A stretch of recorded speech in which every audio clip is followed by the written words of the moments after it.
All right, I think we can hear your background, Marshall. You got some music or something going? Oh, damn. I got you. Yeah, hold on. Let me turn the channel real quick. All right, Kyle, you don't sweat. Don't sweat. We'll get it popping in a second. We will get it popping in a second.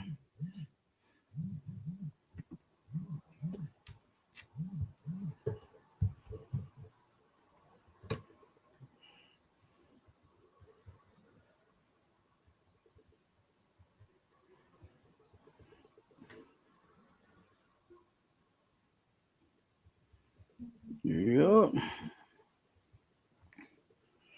Waiting for my co-host, my other host, to jump back on the screen, and then we're gonna get started. Everybody, one second.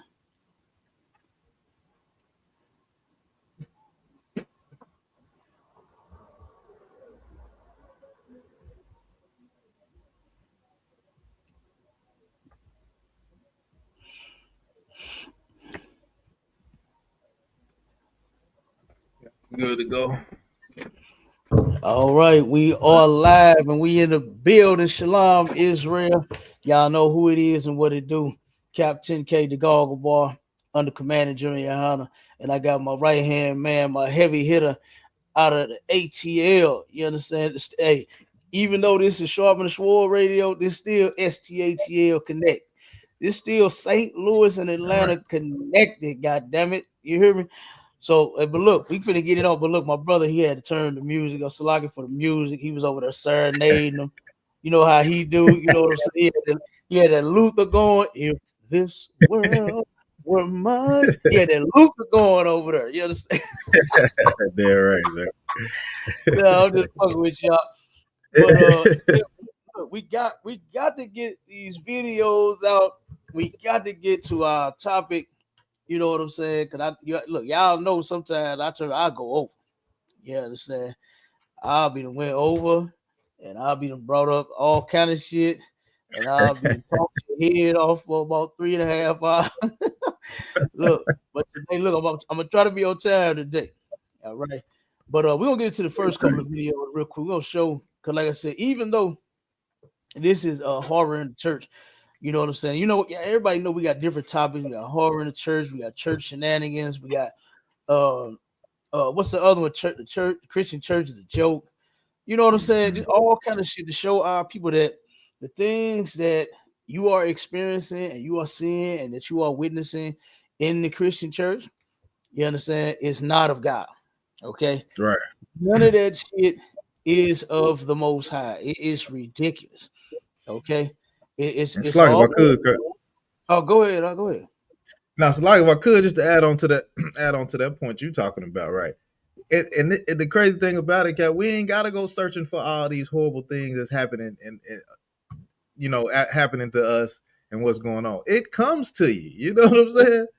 And Absolutely. all we doing is preaching prophet is broadcasting it and letting our people know what the hell is going on. You know what Yeah. I'm saying? When we see something happening to our nation of people here in the ISUPK under Commander General YAHANNA, we are not letting it go unnoticed. You know what I'm saying? We are going to say something about it. It is going to get addressed, sir. You know what I'm saying? Right. So Salaki. And that's a fact. And it should. Somebody should be talking about this, you know, because why aren't you? You know, everybody is so called what they call it, my shot of church hurt. Yep, come It's so on. many, yeah, it's so many of our people that's church hurt. Why in the hell aren't you talking about it? Why are you scared to say something about it? You know, but we are not. You know, all hypocrisy needs to be called the fuck out. We don't need to just, go anywhere and, you know what I'm saying, and just leave it alone. No, we need to turn around and we need to say something about it. We need to deal with Right. it. Come You on. know, we absolutely need to deal with this shit. And that's what we do in the ISUPK. We're not going to turn around and let none of this bullshit slide.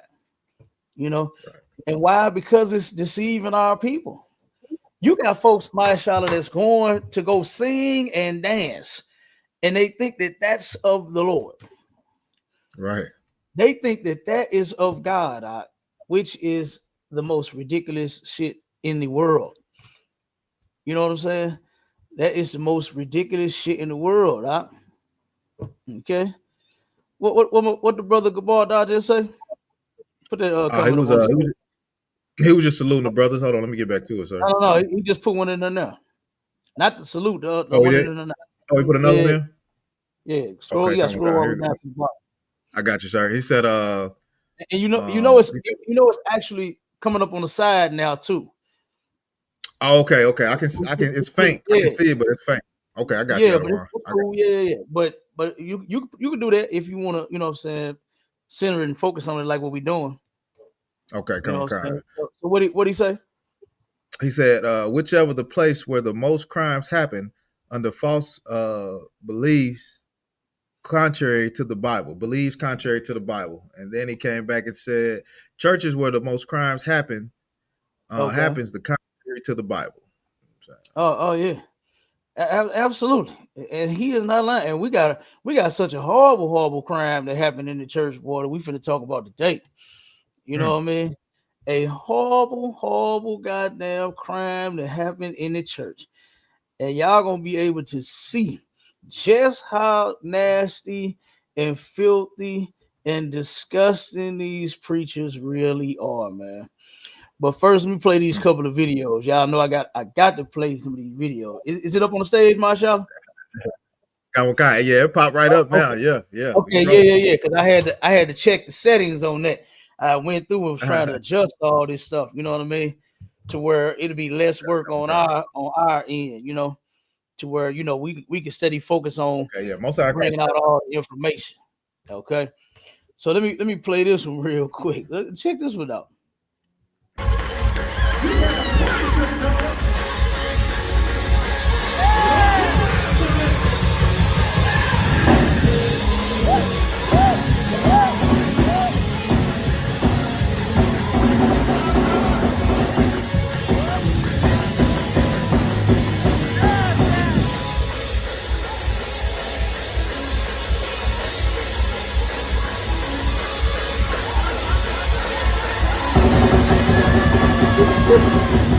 Look at the hoods, Don. Look at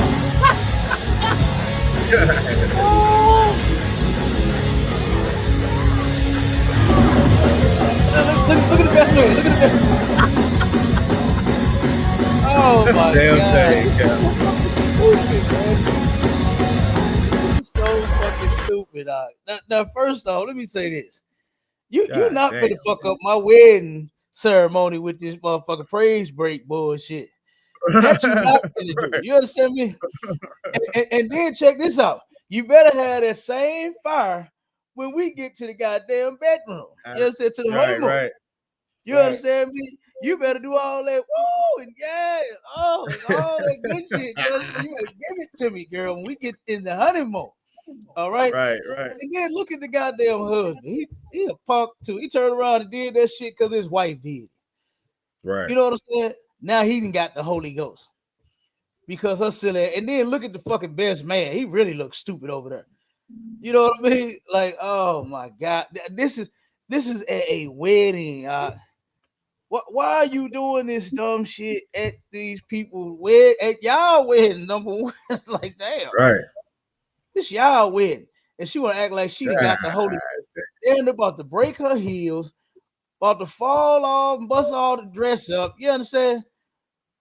Hey, Cap. Hold on, Cap. Go ahead.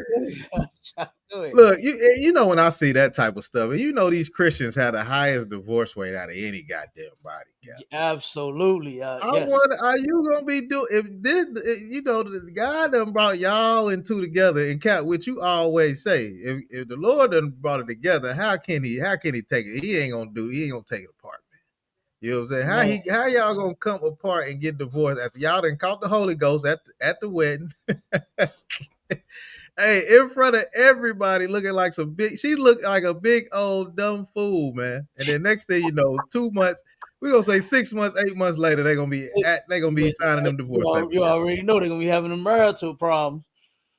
Gonna be having the marital problems, and then they're gonna turn around and be then got divorced due to what they call it, unreconcilable differences and all of that bullshit that the white man allows them to do and destroy their Right. marriage and destroy yet another family in their courthouses, in their city halls.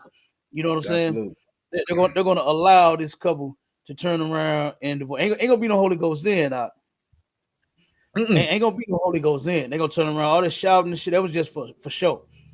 You know, all this shit was just for show. They're gonna turn around and Mm-mm. it's gonna be some shouting. It's gonna be what they call a screaming match.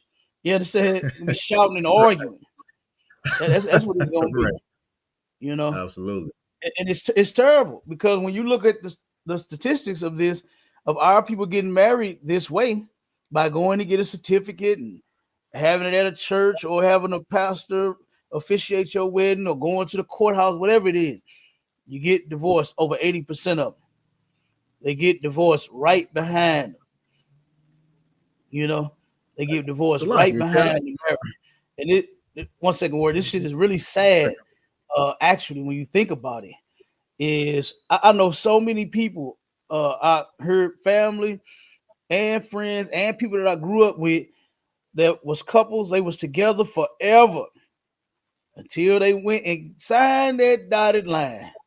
Been together 10, 15, 18 years, and then went and signed the dotted line. And a short while after that, they was broken up. They was no longer together. I'm like, God damn, like what?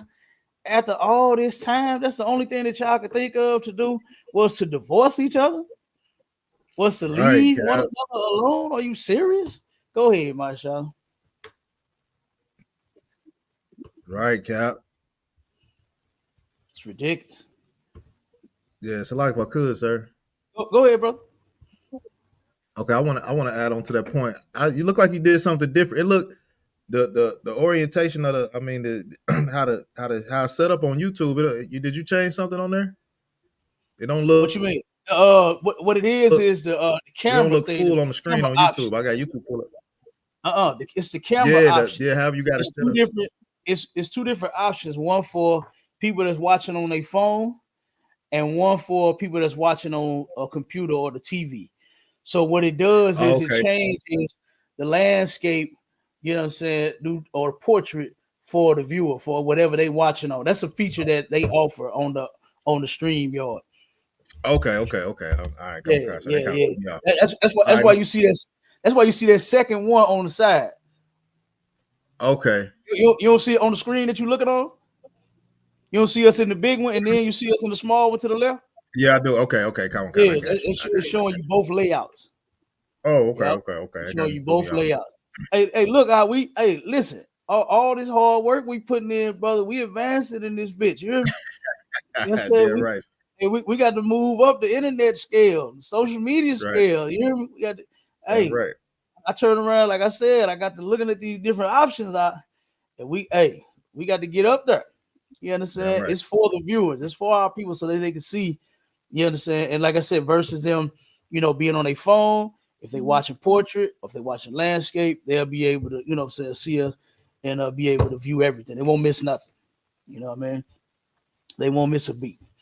All right. Okay. So yeah, All right. so Cap was playing with a couple of options. Cap did upgrade us a little bit. Ain't that what Beyonce said she'll do when she come into man life? When some black women love black men, she upgrades you. You hear me? So Upgrade you, look, Cap. my Beyonce's Cap's Angels turned around and said they're gonna upgrade. You feel me? They said Right. they gonna upgrade me, Mashallah. Hmm. All right. So Now, let's see. what I was gonna add on, Cap. Oh, go ahead, go ahead. What I was gonna add on, before I ask you about the orientation of the screen or whatever. So you know how these two Christians in this church, right? They doing all that dancing and hooping and hollering and right before they did all that, hopefully right before that, they said to be with each other for sickness and health, richer for poor, Mm-hmm. uh, death do us Yeah, part. yeah. For So better, for worse. You forgot one. better for worse. I forgot for better for worse. For Yeah, better, for or better for for worse. worse. Don't forget that one. That's the big one right there, Mashallah. For Yeah. better or for worse. You can't forget that one, brother. And guess what? Our people, they turn around and marry that way, and still, I don't understand it. That going to go get married by those vows makes you a hypocrite.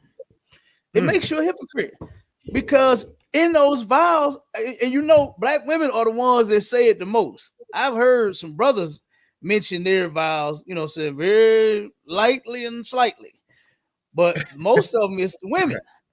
And they're mentioning those vows that they made. And they said, look, I didn't vow for this. I made vows to God. No, yeah, you did. Do you realize what the vow said? Right. It said for better or for worse. And do you know what the Christian church allows their members to do? You know what the so-called white man allows brothers and sisters to do? Is to turn on that for better or for worse, to turn on that vow that they made to the Lord. They are able to be a complete hypocrite. That's what I call it, brother, when they doing too much. You understand? When you doing too much, you went from a hypocrite to a hypocrite. You understand? You done turned into a hypocrite. You doing too goddamn much. And that's what they do. That's what they're doing. You understand? You turn around and you say, hey, for better, for worse, you know, what they like to say when they get together. Oh, I don't care if you know what I'm saying, we got to sleep in a cardboard box together. It's us. We together. You remember hearing that? I remember hearing that remember hearing that back in the day, right? Look, I was a kid and I'm hearing, you know what I'm saying, brothers and sisters engaged, and you know what I'm saying? Cause look, I always, especially around my dad, you understand, I was always around him and his partners, and they be talking and they be macking on women. I'm sitting out there riding on my bike or on my skates or my skateboard or something, and I'm hearing them brothers mac and all this here, and they would talk all that good shit, boy, and they be, oh yeah, baby, we're gonna be together till the wheels fall off and all this. I'm like, wheels fall off. I'm like, wait a minute, I'm looking at my daddy Cadillac. I'm like, damn, is a lug loose or something? What is he talking about? I ain't even understand it. He turned around and said, we're gonna live in a cardboard box. I'm looking at this fat house my daddy got. I'm like, whoa, wait a minute, wait a minute. We're going from this to a box, daddy. What you doing to us? You understand? I wasn't understanding it then, you understand, because I was a kid. But I used to hear all that talk. And then as I gotten older, especially now, I don't know, none of our people live by that shit. Ain't nobody trying to ride with each other till the wheels fall off. Ain't nobody trying to, you know what I'm saying, live in a cardboard box with each other. They had to. And of course, all of those was metaphors. You understand? Just metaphorically speaking for our people saying that, hey, we together forever. Whatever we go through, we gonna stay together forever. You know what I mean? Come on with it, Marshall. Hey Cap, don't forget, you know the new school, they say ride or die, right? You supposed to be riding with this person till you die. You know, that's like till the wheels fall off. Yeah, absolutely. But guess what? They don't do it. They ain't riding or dying. They ain't doing it. Our people are so goddamn selfish. The only thing they care about is their happiness. So you come in between their happiness, you're making them unhappy. They're ready to cut off the relationship. Our people do not know how to deal with problems. Problems, when it comes before our people, the only thing we want the problem to do is what? Go away. We don't know how to deal with a problem. Because guess what? Some of your women, guess what? I'm sure a lot of them bitches is problems. I'm sure a lot of them is problems. You know what they do in the world? You know how brothers solve it in the world? Go upside their head. Right. You understand? Mashallah, I remember when 8 Ball and MJG came out. I forgot what song it was, but on one of their songs, they said, I think it was it the one Mr. Big? Damn, I can't hold on. I can't remember the name of the song. I'm trying to think. It's coming to me, but I don't want to mess it up. But the lyrics, I remember these all too well. The lyrics was, it said, real niggas believe in beating them hoes down, push their head into a wall till they hear that cracking sound. And brother, this is no lie. When that came out here in St. Louis, domestic violence in the hood shot through the roof, brother. No shit. That's all I was seeing and hearing was screams of horror and heads getting bashed up walls and bitches getting thrown downstairs, and bitches Damn. getting kicked in their stomachs. It was all, I'm telling you, the brothers that I grew up around, I'm like, God damn. I remember being a teenager. You understand? Trying to break up domestic shit. You hear me? I'm a kid. One of my cousins, right? Her husband, man, oh my God, this nigga was like Incredible Hulk. I'm talking about big like that nigga too, not like just strong. This Right, nigga right, was right. big like him and everything. I remember me trying to stop him from murdering my, unaliving my cousin. You understand? Mhm. I was Right. about, I think I was about 14. You hear me? And this big old nigga boy turned around, kicked the door in, and then none of the other family even helped. You understand? I'm over my uncle's house, right? My uncle and auntie house. I'm over there with my cousin, man. We chilling. You understand? And turn around, this nigga they kicked the door in. Nobody else even budged, even moved. Everybody else knew what the fuck was going on. They stayed out of it. I Right, know right, I right, go in there, I'm like, come on, cuz, don't do it, cuz. I'm trying to get this big man. What a waste right. of time. Do you understand me? Right, right, right. That nigga had my cousin all up in the air, boy. I'm telling you, throwing her everywhere, man. This nigga, I'm like, come on, let her go, cuz, let her go. Trying to get this nigga I'm all over the goddamn place. This nigga throwing me everywhere, stepping on me and everything. I almost killed me in the process of me trying to help save my cousin. Right, right, I'm right. telling you, I'm telling you, that bullshit there, man. That domestic shit, it went through the roof. It went through the roof. I remember so many other brothers on the block that I grew up in, they was doing it too. You Damn. understand? They was doing it too. For whatever their reason was. So like I said, that's how our people solve their problems in the world. Them brothers out there in the world. That's how they solve their problem. They turn around and go right upside your head if they have a problem with you. You understand? They haven't learned how to control themselves. They don't have any discipline. The same with these sisters. When a lot of these sisters have issues, what is their thing to go do? The first thing that they think to go do is to go give that old stinky tail to somebody else. They think that's gonna solve the problem going to another man. When every man you get with, you're gonna have some problems with. Hell, you a Mhm. problem your goddamn self. You a problem too. You Right. understand? So guess what? Two problems in the world are trying to come together and be in a happy relationship. All this shit that you deserve to be happy. Oh, I done heard that so many times. I'm tired of hearing that, my shop. What the hell they Come, deserve come. to be? Why do you Hey, feel come, you come. so deserving of being happy when you ain't bringing no happiness to the table? Like, what are we talking about here? So Salaki, then, sir. come on with it. Yeah, like you said, like they complain about their happiness, right? But you think I'm happy? You think I'm happy fussing with your ass every goddamn day? Do you honestly think that I'm happy as hell? I'm over here just smiling and cheesing, and I got to deal with you cussing me out, talking shit, all that. You Yeah, think I'm happy? yeah. I am I'm miserable happy with that. too. You know what I'm happy with you cussing me out. I'm happy with you not I'm saying? making me Right? a turkey sandwich when I ask you to tell you, baby, I'm hungry. And you tell me go fix Right. your own damn sandwich. Yes. Oh yeah, I'm real happy, man. I'm just the happiest ever. Yeah. The whole house, the whole family. I remember my Charlotte before we started the a podcast and radio show, I had Uh-huh. this call in line, right? And this sister that called in on one of our topics about relationships had expressed and told us all about how she dealt with her man and her relationship. This broad said if she ain't happy, her husband ain't gonna be happy, her kids ain't gonna be happy, ain't nobody gonna be happy. That's what she said. I said, God damn. And do you know something, my Charlotte? That's exactly how it really plays out.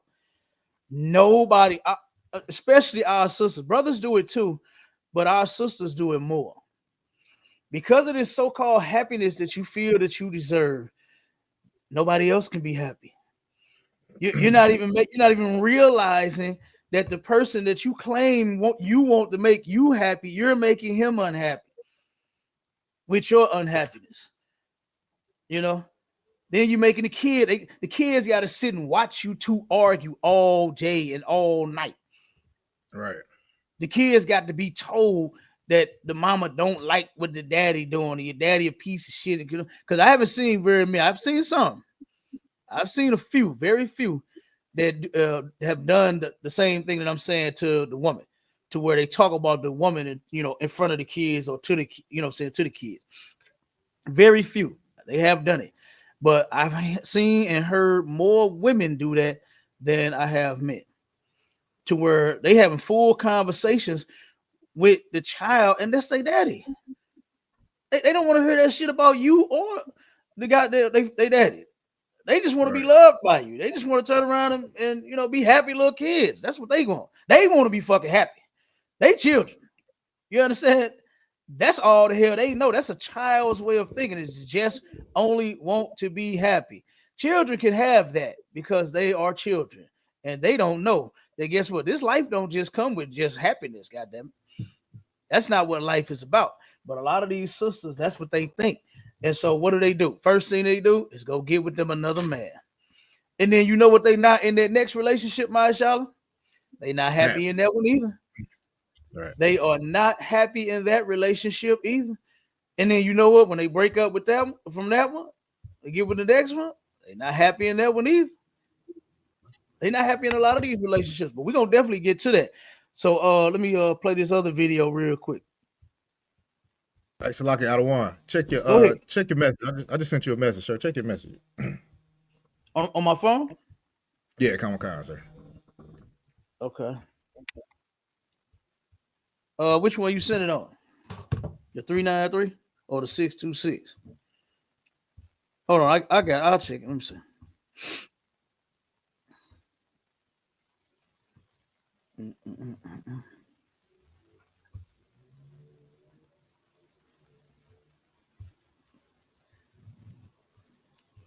Yeah, that's fine, mashallah. That's how the view is.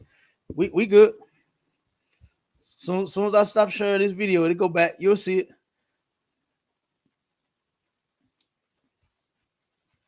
All right. Okay, come on. Let's take a look at it tonight. Let's go.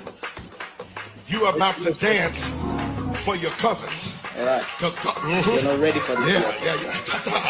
But the Holy Spirit said tonight, if I can trust your legs, he said to tell you, I'll bring him out of it before the end of the month.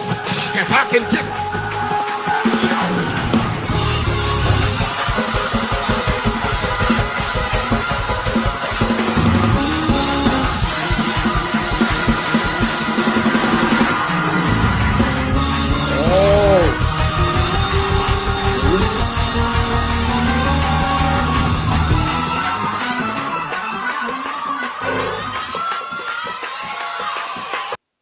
So this is all that the Lord requires of you.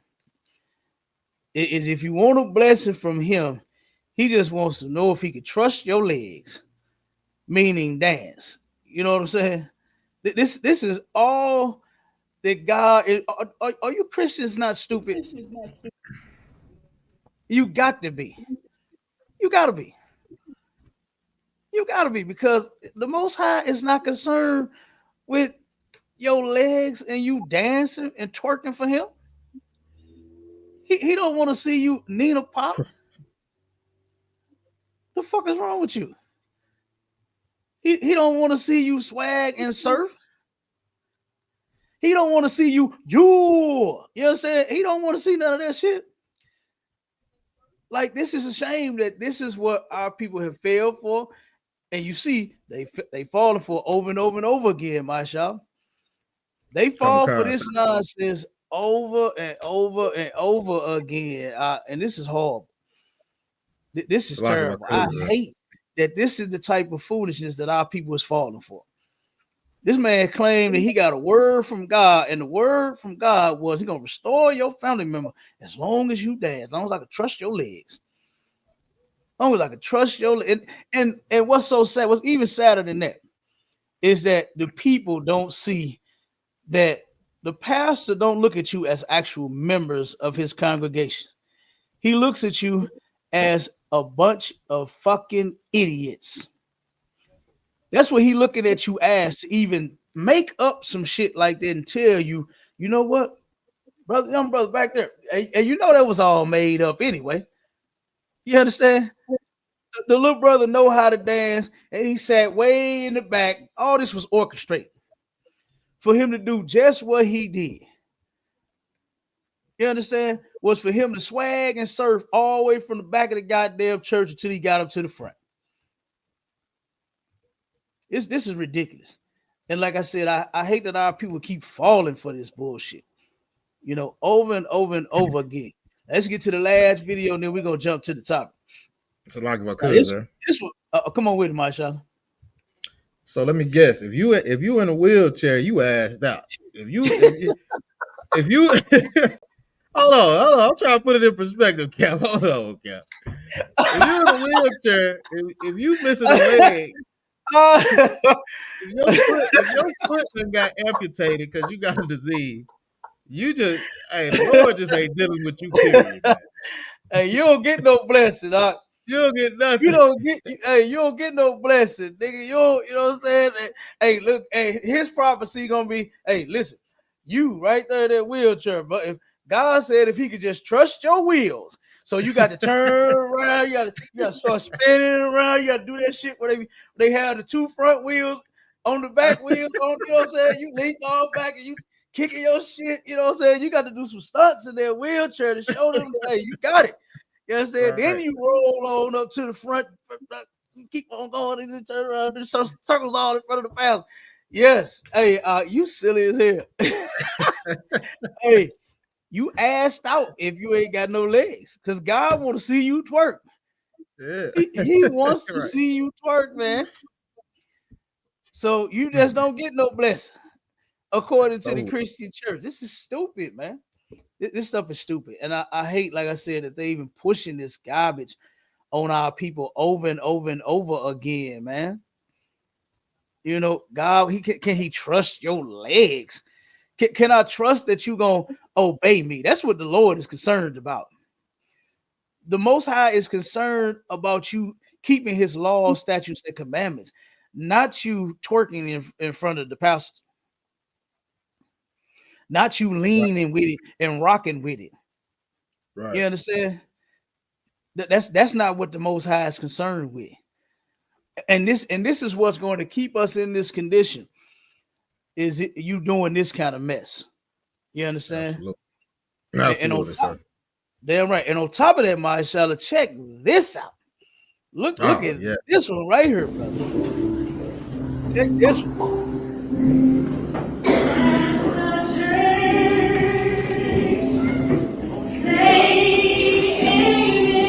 Okay, we don't even need to hear the gospel music for this one. We know where she at. She is in the church. Can you see what she is doing? His sister is rolling a blunt up in the church. You understand? Like, come on, man. Come on, now. Do you not know? And listen now. Wait a minute. Okay, stop. Hold on. There goes some more bullshit. Look at it. You see that? Boy, let me stop it. See, there go the sheep. Anyway, crazy, I cut it off because it's going into another video. But they turn around and they dragging the women and the men that's falling in between the seats out in the aisle and throwing sheets on them. You understand? Insane. This is insane. But back to the video. This is where it goes down there in the church. This is where drug addicts are made in the Christian church. This is where weed heads and stoners and pill poppers and meth heads and crack heads and dope fiends and what else they call them? What else they call them? Whatever the hell. Junkies. All of this shit. You goddamn junk. That's where junkies are made at, mashallah, in the Christian church. You understand? She's rolling the dope in the Christian church. She ready to fire up in the Christian church. And you know what's gonna happen? If she did fire up, they're gonna say, "Hey, pass me that, Sister Jones. Let me hit that real quick." And then you want some? Can Deacon pass the deacon. Right. He gonna pass the blunt around out. Before you Right. know it, the whole place gonna be high as hell. And Cap, if I could, real quick, sir. Go ahead. For her to be that open with it, this ain't her first time doing this. She got to be no. known for rolling up a blunt in the Oh, church. yes, sir. She got that dope. Yeah. They know she got that dope. They know it. And she know right when to roll it too. When everybody's standing up, when everybody paying attention for the start the praise break. You know how they do. They start them off slow anyway. You understand? And they turn around and for some odd reason they crank it up and turn it up on. And before you know it, the beat going and everybody dancing and freaking out. You understand? Losing their goddamn mind. So hey, she know what she's doing. She know exactly what she's doing. Yep. So that's crazy. But let's go on and jump into this story about this sister, right? Latasha Daniels. She ended up unaliving her pastor boyfriend. I forgot the man name, Bross or something like that. I forgot how you pronounce that brother name, but they gonna say it. Let me pull this up on the screen real quick. Yeah. Oh, and I did put the link up there. Let me put it up here again for anybody that wants to come up. You understand? I'm gonna put it in there again. Bam. There it is. If you got any questions, anybody want to, say comment, whether you for us or against us, whatever it is, y'all can come on the stage and let's get it. All right. And okay, let me get back to it. Pull this up.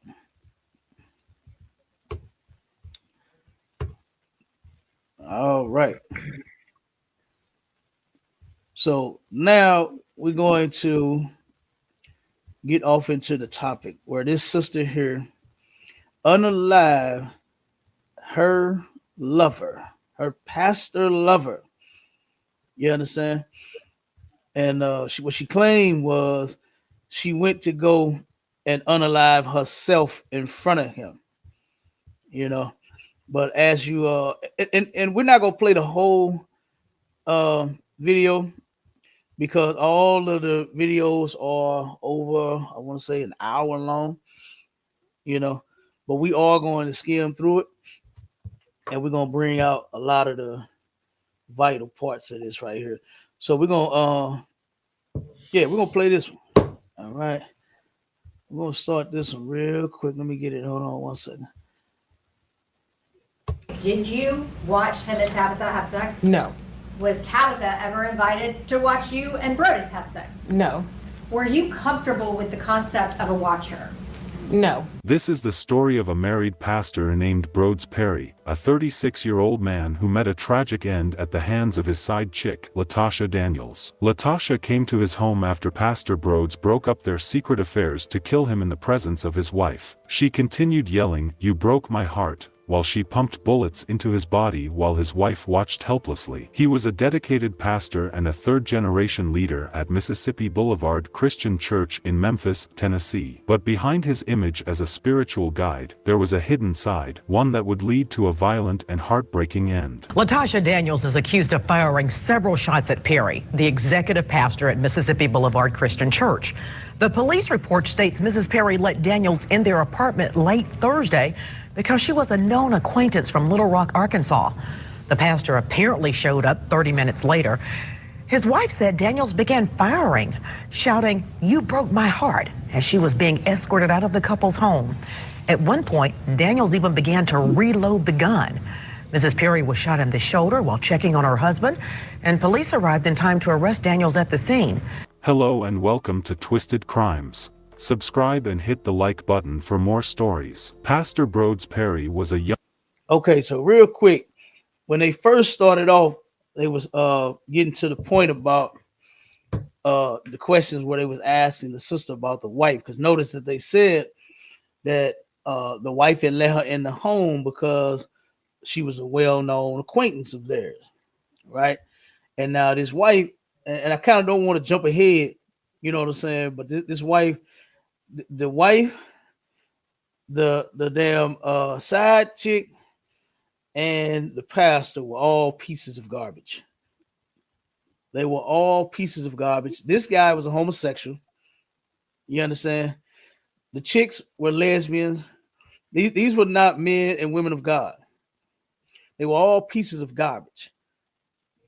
This is what you would describe as something that God hates. That's a whole lie that the church teaches, that God, he loves the sinner, but he hates the sin. That's a goddamn lie. Mashallah, give me that scripture for me, please, brother. Before we continue, let me show you just how much God hates both the sinner and the sin. It's in the Bible. You can start at give me the one in Psalms 4 and is it Psalms 4 and 4 or Psalms 5 and 4? I think it might be 5 and 4. Try 5 and 4 out. Give me the one in Psalms.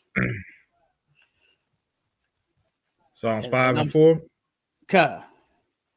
It says in the book of Psalms, chapter 5 and verse 4, for thou art not a God that hath pleasure in wickedness, neither shall evil dwell with thee.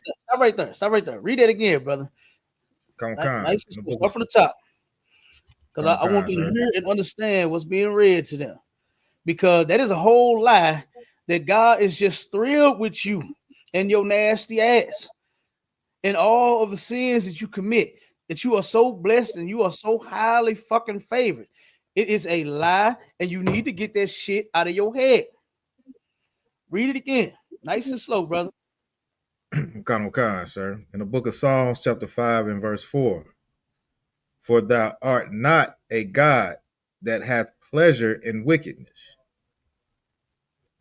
neither shall. So God, he is not a God that hath pleasure in wickedness. And wickedness is you doing the opposite of his commandments. When he said not to be a homosexual and a lesbian, and you being one, now there's a what them old folks used to say back in the day, my shot, don't get on my bad side. Don't get on God's bad side. Right. Yeah. Right. If you want to get on his good side, because there's a side that you could get on. You can get on his good side by you not being a homosexual or a lesbian. And you can get on his bad side by being a homosexual or a lesbian. Right? God said not to eat certain animals and claim it for food. Right? You can get on his good side and you cannot eat those animals that he told you not to eat, such as pork and shrimp and crab and lobster and alligator and catfish and shellfish, right? And all that other shit that you claim is delicacies following after the white man. You can be on his good side and not eat that. Or you can be on his bad side and you can eat it. Go and indulge. Go to Joe's Crab Shack. Go to the Crab Fest. Go to whatever the hell crab. But yeah, go there. Go to Red Lobster and order shrimp and scampi. Right? Go ahead. And you'll be on his bad side. Okay? It's a lot of things that the Most High said not to do and to do. Right? So guess what? You pick your side.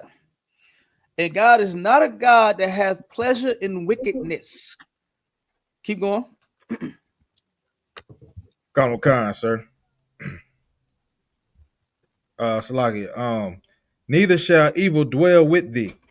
Mm-hmm. Verse 5. Okay, so listen. So every Christian pastor and bishop and reverend and deacon and usher and member claims that I know me some Jesus. I know the Lord. I love God, right? And they claim they with him every day. They talk to him every day. What the Bible just say, Mashallah? Sir. It says, for thou art not a God that hath pleasure in wickedness, neither shall evil dwell with thee. No, you're not. You are an evil individual. And what make you think that God is with you or you're with him, vice versa, when you are doing all of the things that he said not to do? When you turn around and put your child on punishment, do you still take them to Chuck E. Cheese? Even though they're on punishment? We ain't going no such place. Like, I don't understand what's wrong with you Christians' head, but it's all jacked up. Y'all heads is all jacked up. Right. And you don't think right at all. You think that you can do whatever filthy and nasty thing. This man said that this pastor was dedicated to his church and his members and his people. No, he was not. This video is going to show you what he was dedicated to. And it was his demons. It was his nasty, perverted, and sick lust of him wanting to have threesomes with his wife and his freak cohort. You understand? Right. Wife a freak hoe too. You understand? That's what you're going to see. That's what he was devoted to. He wasn't devoted to God and the work of the Lord. This dude was devoted to nastiness. He's a disgusting individual. He's gone now. You understand? And he didn't pay for his sins. And ain't the point why we, bringing this out. The reason that we bringing this out is for you that's left behind to learn a lesson before you be next. And guess what? You ain't got to be no pastor to get caught up in your filth. You ain't got to be in a high position. And Melvin 250, you on the clapper asked me, am I a Jew? Goddamn right, I'm the original Jew. The Jews are black. You understand? Absolutely. All right. So yeah, no, you don't have to be up high. You ain't got to be like in Eddie Long position for you to die with such a mysterious case of cancer. You know what I'm saying? Like, no. That man left her with A, I, D, and S. That's what he left her with. You understand? So no, you don't have to be up high to suffer and go through it. What happens is the Lord is going to turn around and bring it all out. Doesn't the Bible say what's done in the dark shall come to the light, my child? Isn't that what the Bible say? I'm gonna have you read that one too. Yeah, come later. But listen, let's finish this one up. Let's see if God hate both the sinner and the sin.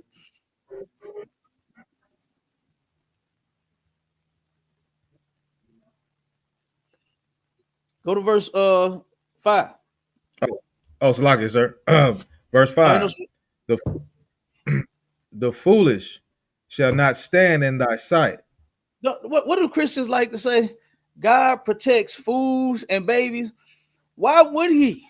When number one, the fool was given wisdom so he wouldn't be a fool.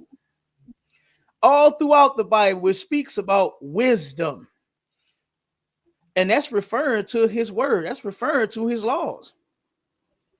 That's our wisdom. It's his laws, statutes, and commandments.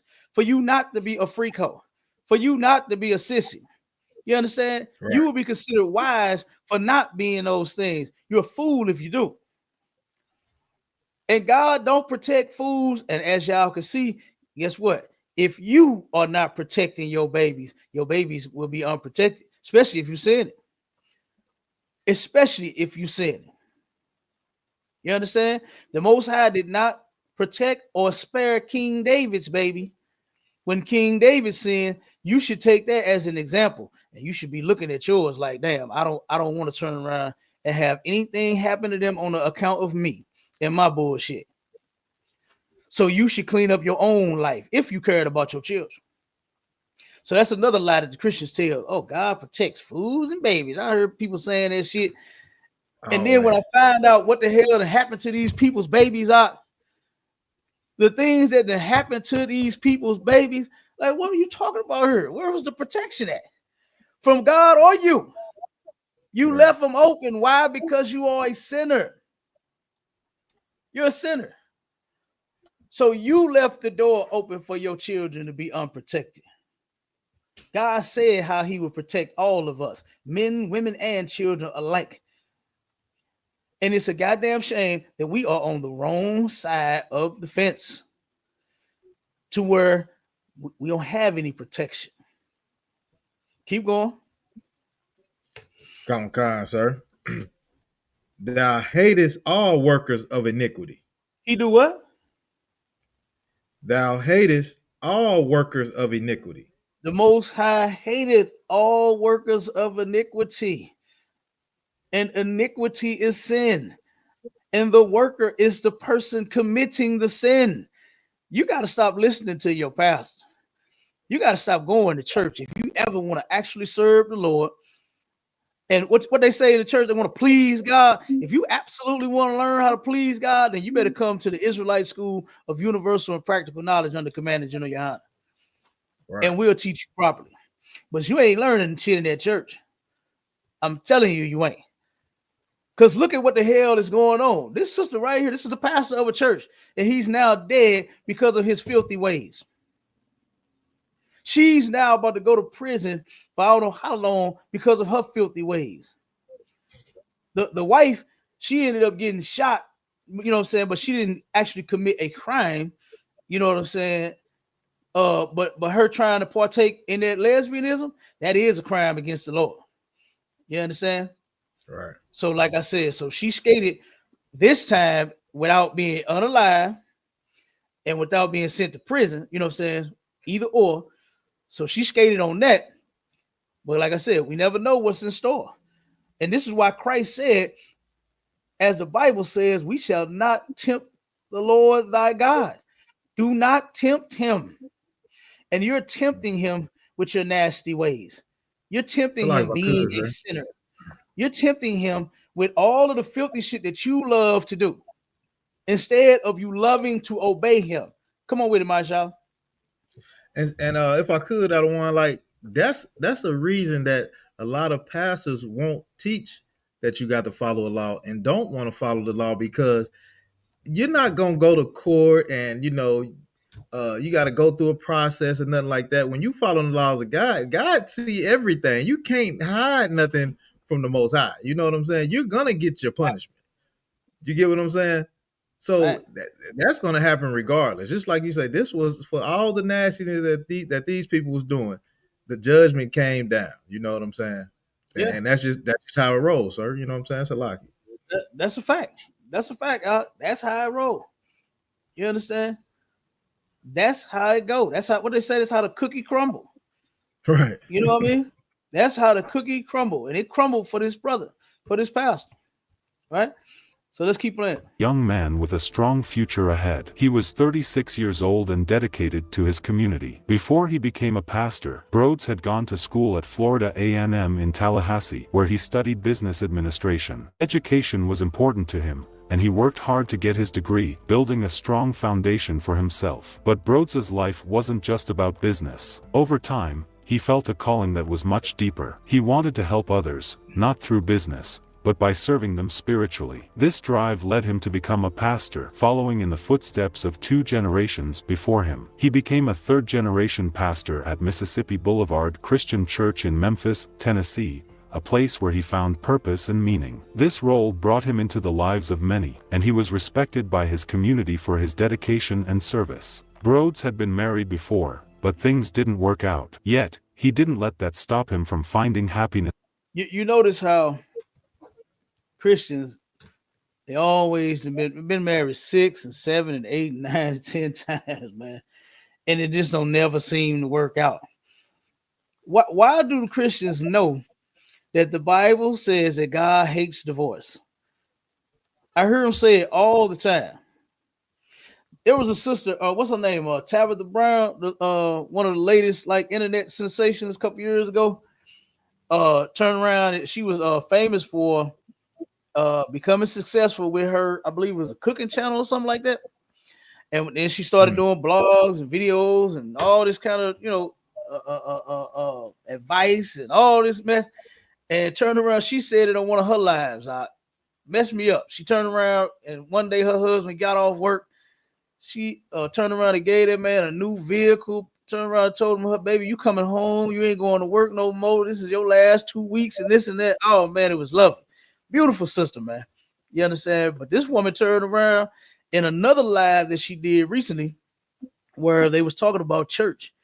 You know what I'm saying? They was talking about God and they were talking about relationships. And one thing that she said, yeah, I know the Bible said we ain't supposed to divorce, but in other words, make me mad, do something I don't like, and I'm out of here. Right. You should have saw the look. You should have saw the look on that husband's face out.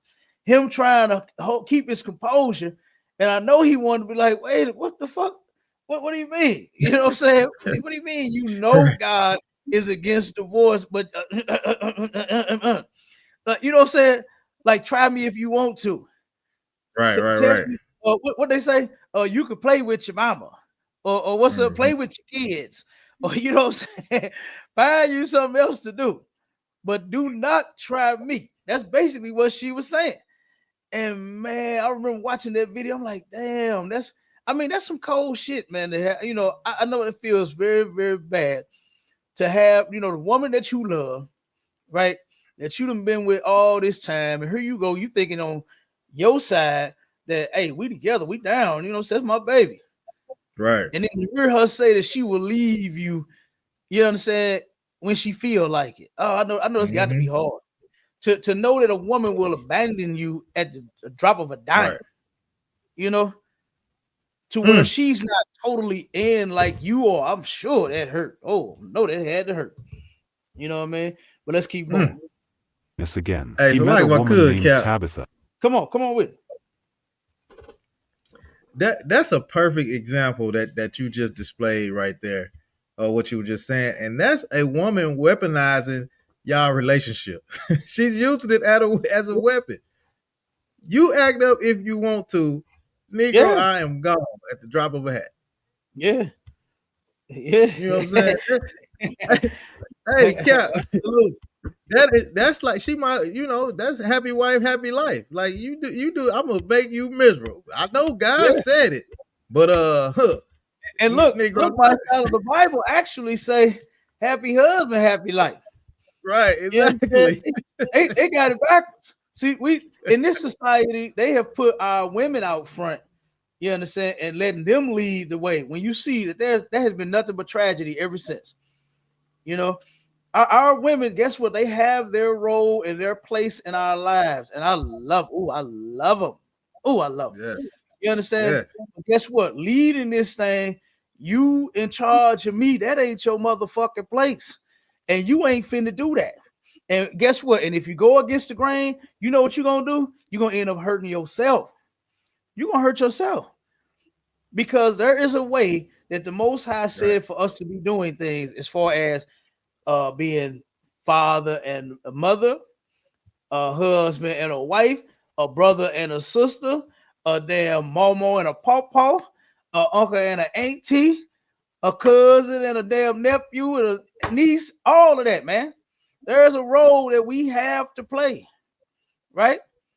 Whichever it is. And if you want to be husband and wife, it's best for you to obey the Lord.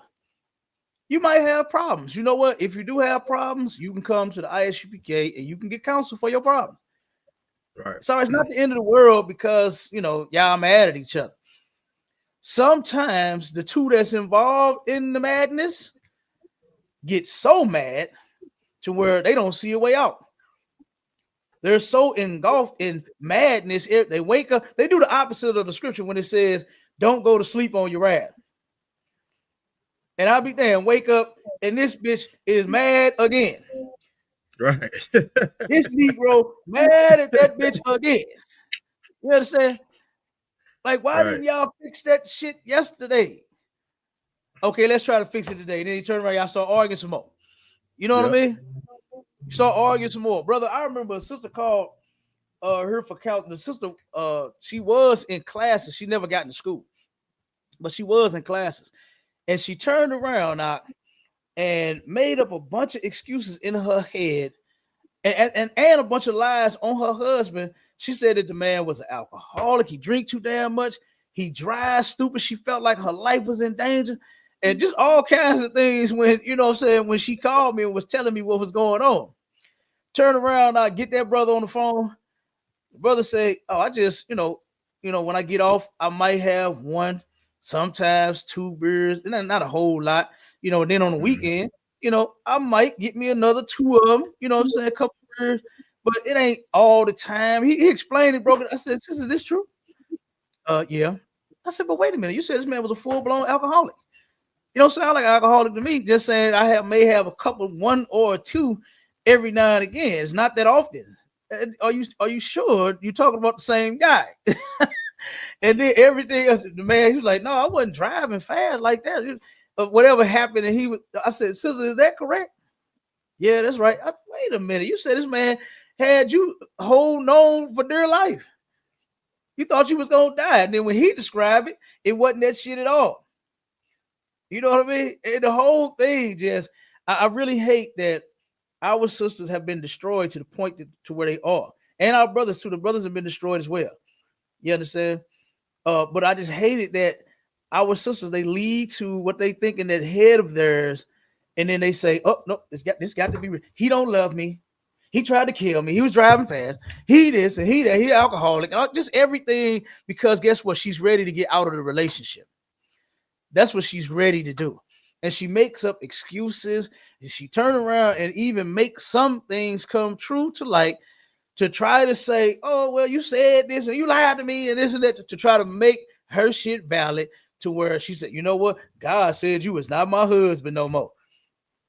I told sis, don't tell yourself that bullshit. Do not lie on God like that, because God did not Right. tell you that he is not your man. Right. The Lord ain't told you that, and he ain't told no other bitch that. You understand? If you lay down with that man, you stay down. You his woman. You his wife. You his bae. You his boo. You his whatever the hell he called schnookums and sugar and whatever the hell y'all call each other. And vice versa. You belong to her too. And ain't no putting each other away. The only reason that you get, according to the Bible, to divorce a woman is if she whores on you. And brothers out there in the world, I advise you to do exactly that. Right. If you catch her hoeing on you, let her go. Let her go. You ain't gonna never be able to trust her. You're gonna turn around and end up in some shit like this here. You know? So let's keep going up.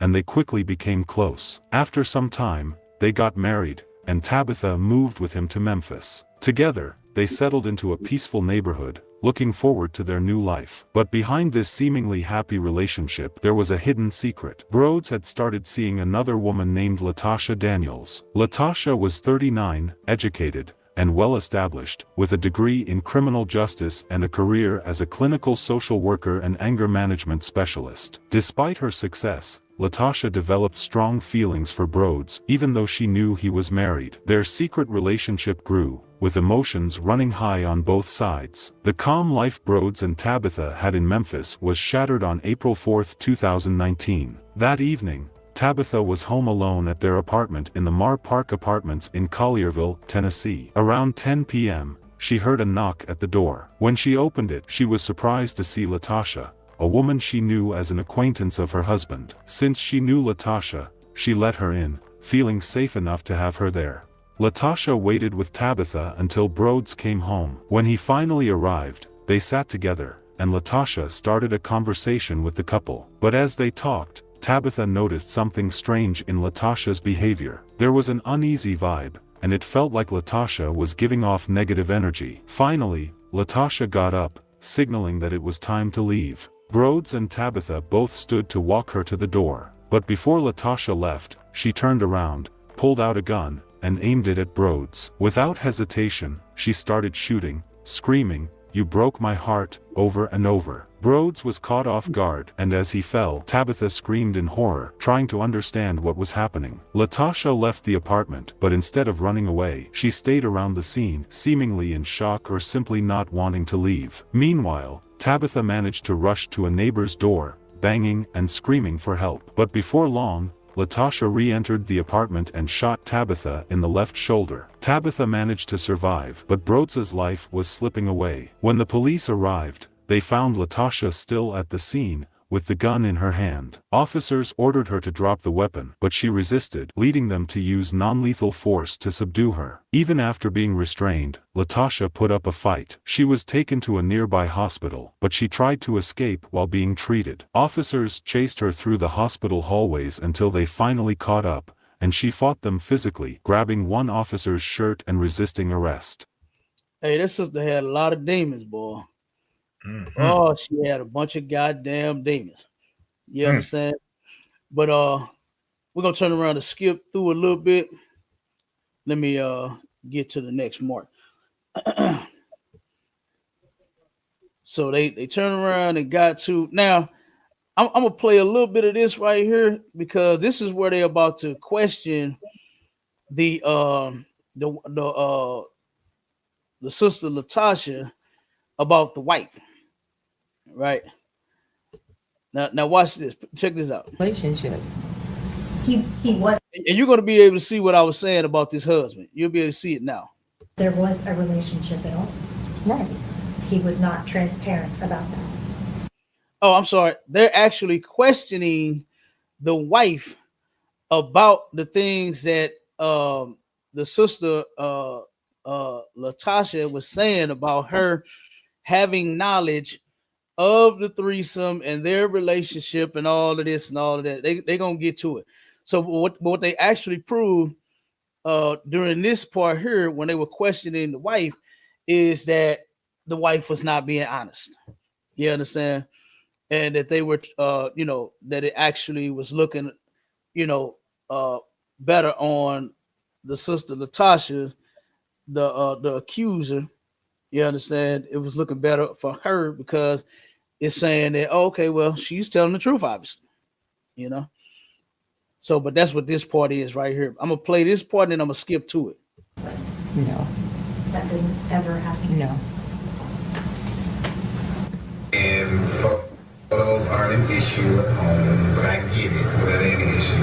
I have been though, so if we're talking, let's switch subject and get a little more serious. For me, our agreements have been simple, right? No exes, nobody from Jacksonville for work, which is home for us. And nobody in the can you see what I'm talking about?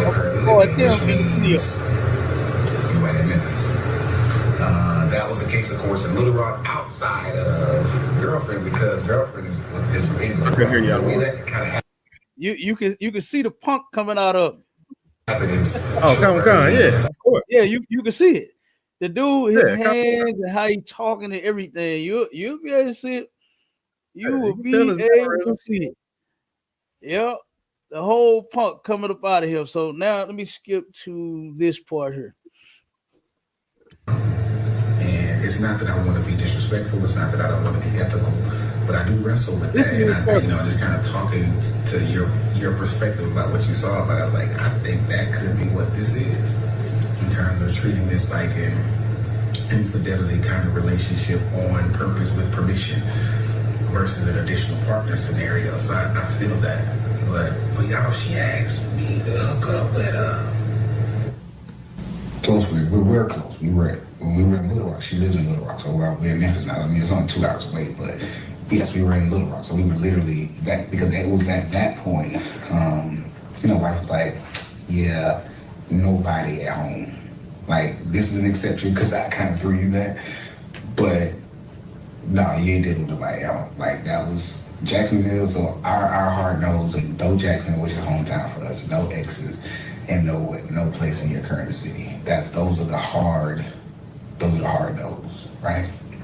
She got an exception because it was there that she realized, well, yeah, I don't think I want him to be dealing with all these people, all these women, and no doubt these women would be in the church because that's all we do is kind of hang around, or in the community or close enough. So it was kind of one of those things.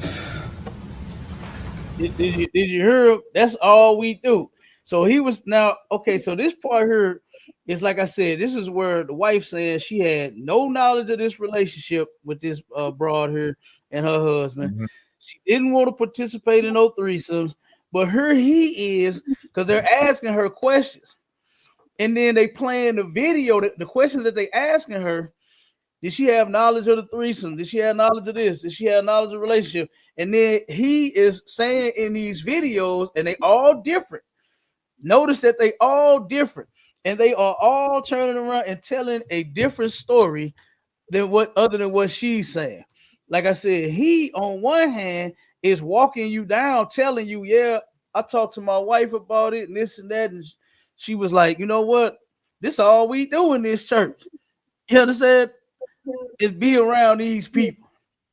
So you having sex with him, you around him, and you this and that. So she was like, nah, I ain't doing that one. Not around them, not with them. You understand?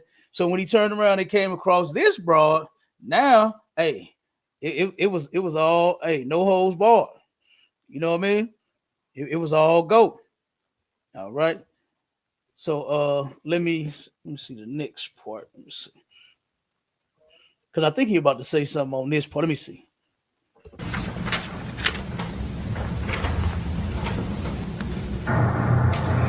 Before I can say a word, she hits me with, I'm sorry. I'm like, sorry for what?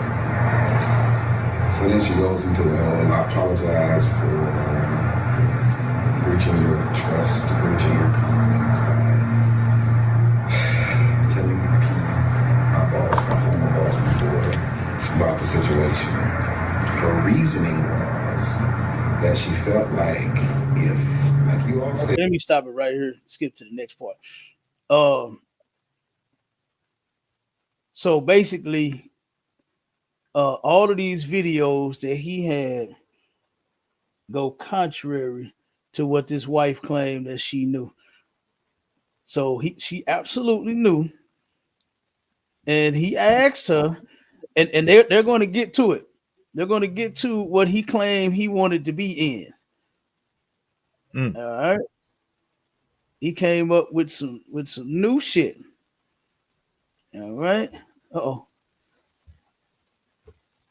Okay, let me start from right there. 3 months.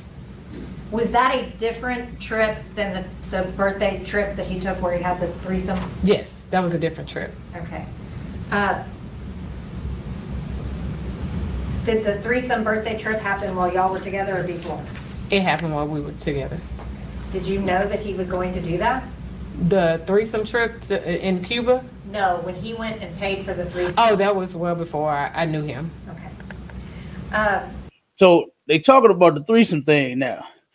So what he did was he told her, that he had been in a threesome before, but he had to pay for it. Show you how filthy this guy is. Bye, Charlotte, give me that in Ecclesiastes 7:27-29. Get those scriptures for me.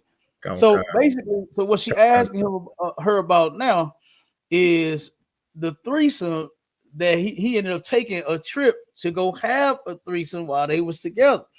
So she like, no, that thing that I told you about was before I even knew him. So he's telling her about what he wanted, said that he experienced in his past was he wanted to have a threesome. Okay. And what I truly believe that threesome was him and two other men. And I think now he wanted to, because it just don't make sense, right? If your thing is that you wanted to experience the threesome and you did it, then it don't matter if you paid for it or not. The point was for you to commit the nasty act, and you committed it. You claim you paid for it. So now he's claiming that he want to do it, but he don't want to pay for it. And that's what I think he lying at. I think the threesome that he had was with some men. Was with two men. Now he wants to have a threesome with two women. I think he just want to explore and do and be everything that he wants to be. You understand? In a sissy. That's what I think that this guy is doing. So I think he's sleeping with me, because you could clearly see. Y'all go back and watch these videos of this sister's story, and watch them videos of this man and how he's talking. You can clearly see the punk in him. And then what got me so much, mashallah, is where is the commitment to the church at? Where is the work that the man was doing for the community and the people? When all this nigga is making his videos about how his nasty ass want to have threesomes and how he want to bring somebody else to the bed and how he want to do this to a woman and that to a woman. All what the fuck are we doing here? What kind of work of the Lord is this dude doing?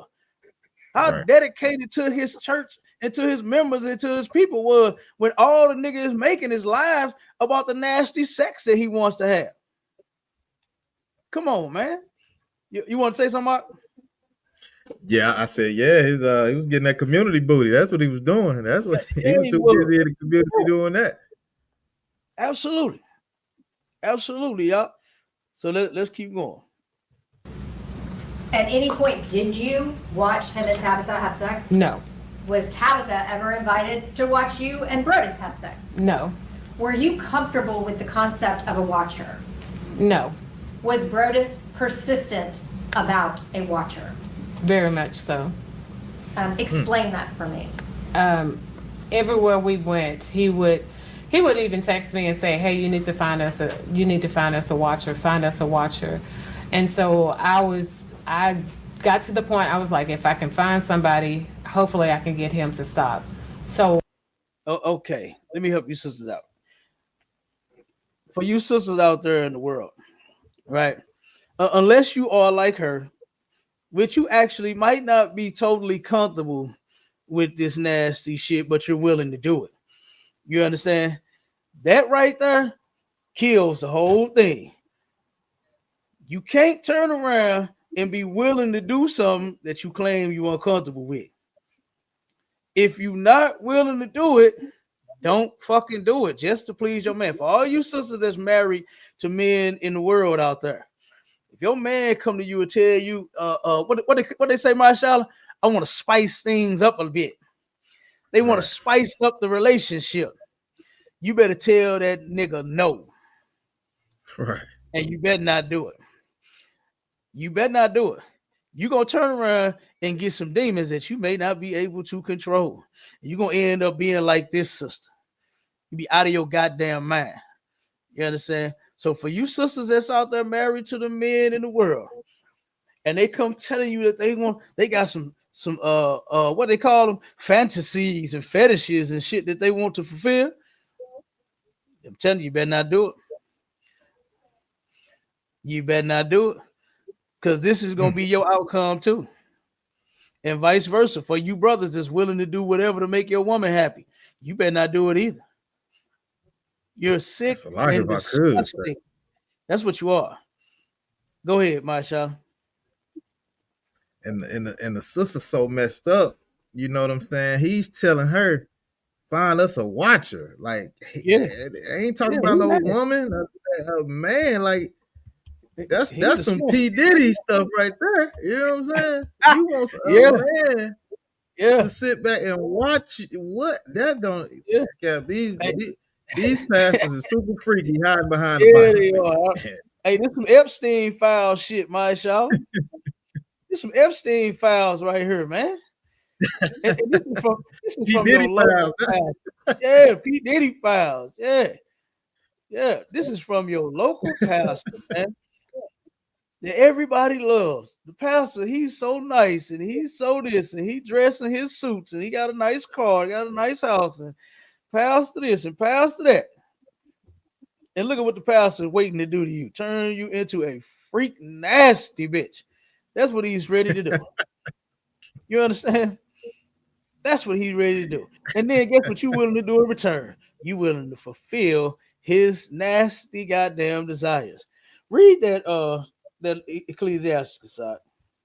Khan, sir. The book of Ecclesiastes, chapter 7 and verse. I'm sorry, Slack. Go ahead.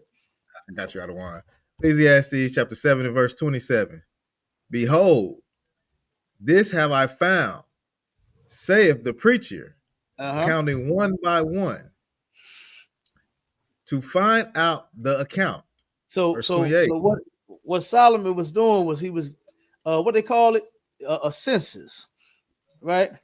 When they send out them forms to get a census of how many people live in your house, they're trying to see how many American citizens reside in the state that you in, right? So what Solomon was doing was he was trying to find out something too by going through the account, counting one by one, right? He was trying to find something out, and this is what he was trying to find out. Go ahead, Masha. Khan, sir, verse 28. Which yet my soul seeketh, but I found not. One man among 1,000 have I found.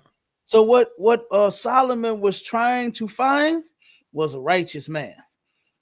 That's what he was trying to find. He said he couldn't find none. But he turned around, he found one out of 1,000. Keep going. Come on.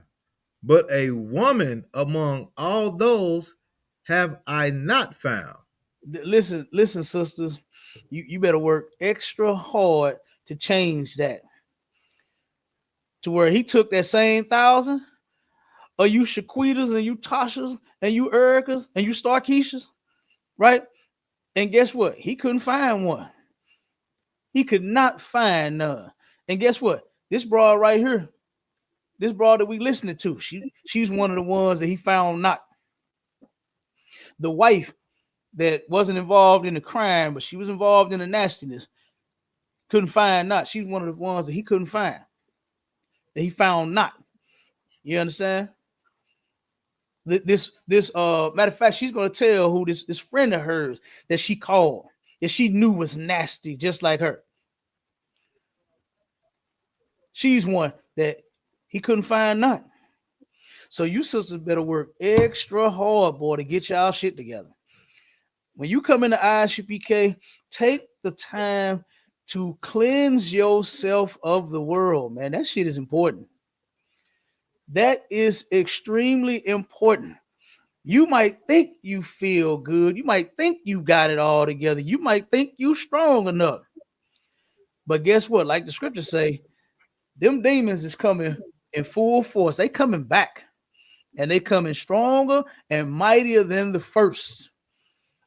All the shit that you was doing before, just think about all of the nasty shit that you done in your life before you came here.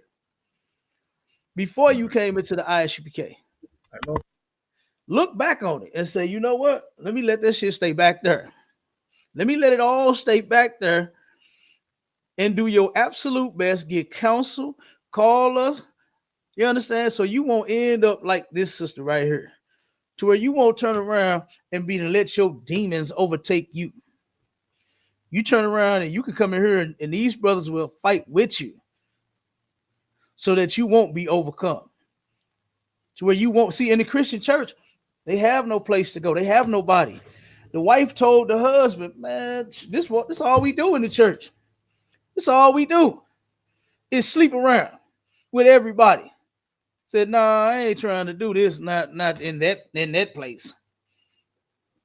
Not in the church that I go to every Sunday. You might as well shit you there with the rest of the hoes. Right. You there with the rest of the sissies. You might as well. It's a whole house. Right. The Christian church is the house of whores and homosexuals. You can't tell by now. The Christian church is a whorehouse. Am I wrong? We're listening to a story of a whore that ended up unaliving her whole ass damn pastor man and was about to have a threesome with somebody, a caller watcher. And she was going to have the threesome she was just going to make him happy.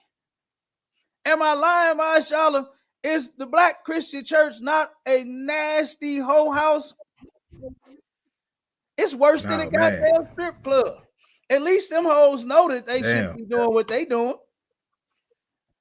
But these hoes in the Cap, if I could, dress up every Sunday, put on nice suits and big hats and twerk and dance they nasty hoe around as if they've done no wrong and no evil at all.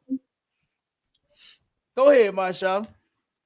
Now, what I was gonna say, sir, all them whores and them homosexuals come into that one place under that one roof, and the pastor will give them that grace of forgiveness, and all they sins is wiped away for the week, and then they back out next on Monday, being a whore all over again. Yeah. God damn. Yeah, absolutely. They know what they doing. They know exactly what they doing. You understand? But finish the scripture. Khan, sir. Salaki. Khan, verse 29. Lo, this only have I found, that God hath made man upright. Mm-hmm. But they have sought out many inventions. Okay, so guess what? You're going to find more righteous men than we would ever find righteous women. I have people asking me that all the time. Where y'all women at? See, we don't do that shit y'all do in the church. But we just got to have our women shown and sitting next to us while I'm reading, and you know what I'm saying, and teaching classes and shows and all that. We don't do that shit like y'all do. Right. You know, we don't do that. Okay, so you're not gonna see when we don't put our women out there like that. We don't turn around and do like the Christians, put the woman in the front. I know so many pastors that let women do the talking.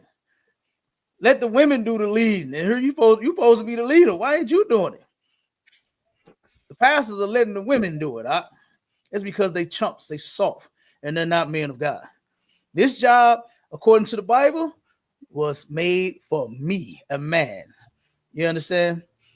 Us brothers, let us do our job. You sit back and take a seat. You understand?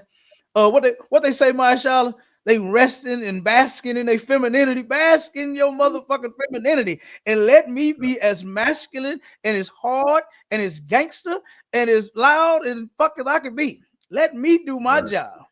Get out of my seat. Get out of my way. You go do your job. You understand? And while you at it, make me some what's Captain Malqua's favorite? Some biscuits from scratch. You understand?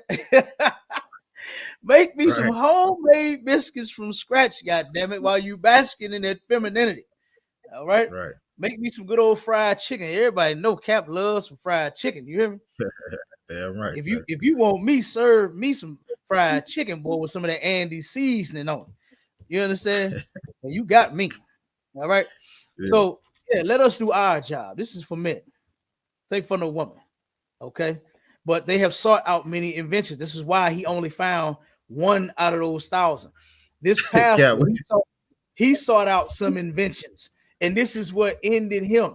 This was what ultimately caused his life to not be spared by the Lord. You understand? But to be taken. All right. And we're gonna get to that in 1 second. Go ahead, Masha.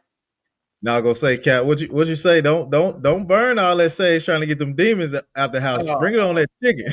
Come on. You hear me? Sprinkle it on that chicken. You understand? Yeah. That's made for food. That ain't made for no goddamn burning and spirits. Goddamn. I don't know what spirit you got, baby, but I'll tell you the one that I'm gonna have soon when I get through eating that chicken. I'm gonna show you the spirit. I'm gonna be in the spirit of Pound Town. Right. You know what I mean? I'm gonna be in the spirit of Pound Town, my shot. Right. Turn around and serve me what I like. Yeah, they're right. Okay? They're right, sir. Some chicken, some good old string beans, and some homemade mashed potatoes or something. Come on, I'm gonna be in the spirit. You hear me? Right. They're right. You gotta burn those sage. You understand? We can burn some frankincense and myrrh. What's the other one? The money house blessings, whatever the hell that incense. Hey, whatever the incense is called, you hear me? With the Indian on the front of it. Yeah, that sex on the beach. You know, everybody love that sex on the beach. Boy, look at here. Yes, damn right. Sex on the beach in my Jeep. What did the brother song say? Sex in my Jeep. You understand me? Look, don't be sexing in y'all Jeeps, okay? I was just joking. Don't be doing that, okay? Don't end up getting caught sexing in y'all Jeep and then y'all call me talking about some you told me to do it. Don't do it. Don't. All right. Because guess what? We actually got a story on that too on the pastor. That's the next horror in the church. That's the next horror in the church. God damn. Man, it goes down. And what's so sad is that they, like you said, it's not like we actually looking for. Let me see if the Christian church did something wrong, brother. Every time I turn my phone on and look at it, articles popping right up. Yep. What did happen in the Christian church? You understand? So no, we ain't looking for it. It's falling in our lap. All right. Right. So let's finish this one. I asked a friend of mine if she would do it for us, and she was like, if I do, we're taking it to our grave. He had me to tell her. Let me pause it right there. It's a whole bunch of sisters. They know that they doing nasty, sick shit. And they say stuff like that. We're going to take it to our grave, girl. We're going to take it to our grave.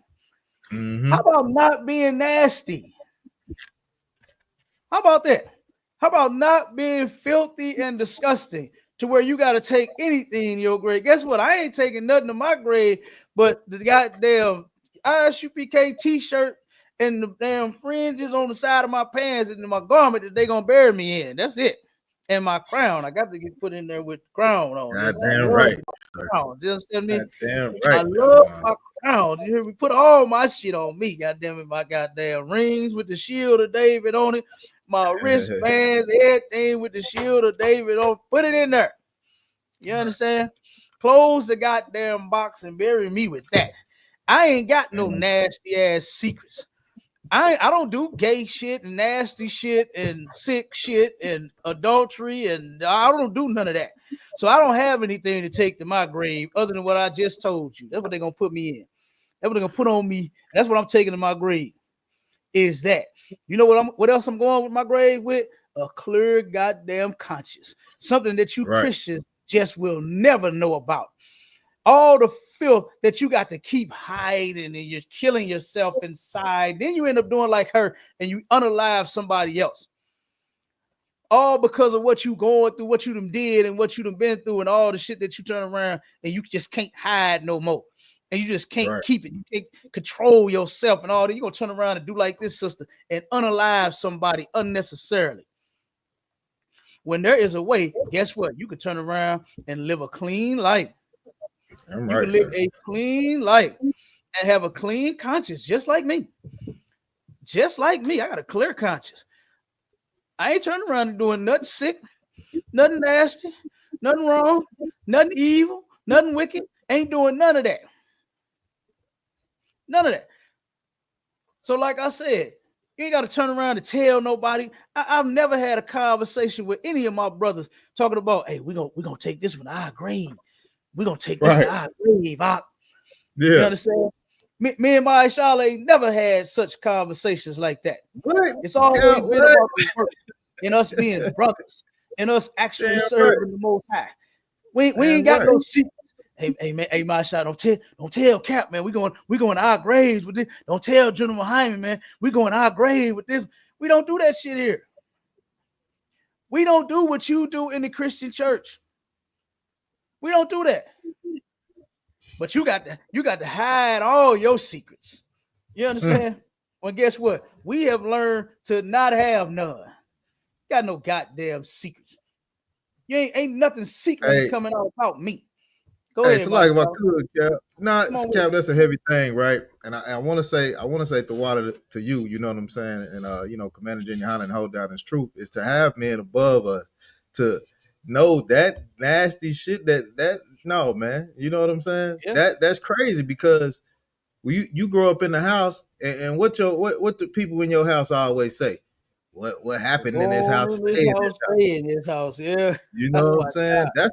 That's such a wicked thing. You know what I'm saying? Like Cal, like you said, man, we ain't got no secret and shit we going to the grave with. I'm gonna take this to my man. Come on, man. Then you extending that to your children. You know what I'm saying? What stays in his house, what happened in his house stays in his house.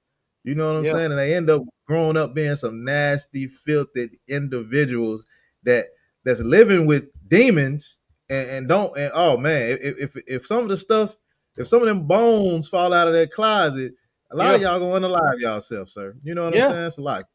Yeah, or someone else, like what this sister did. You either unalive yourself or someone else, man. This shit it's not worth it. It's not worth it, but that's what you get when you nasty as shit. This is what you're going to get. And one thing that I wanted to get to that they didn't get to in this video is her childhood. They wanted to talk about her childhood. And there's some other things that's going to come out. So let me get to it, Marshawn.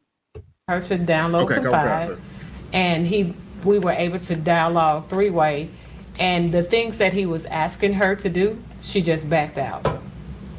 So he wanted to get real freaky and real nasty and real filthy and real disgusting.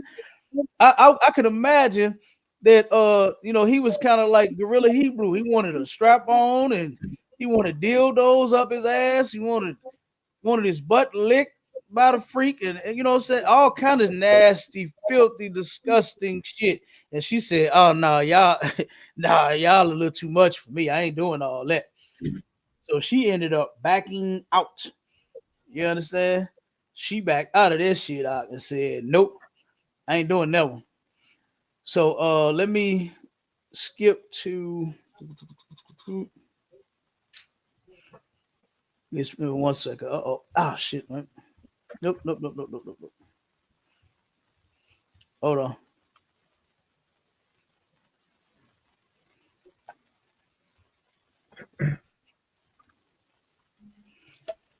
on. Think.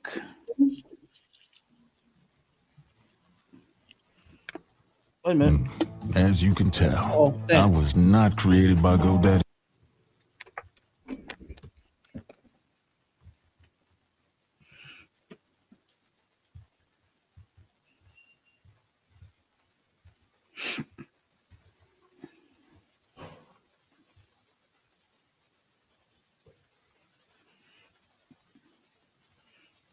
I think it's right here. Let's start it.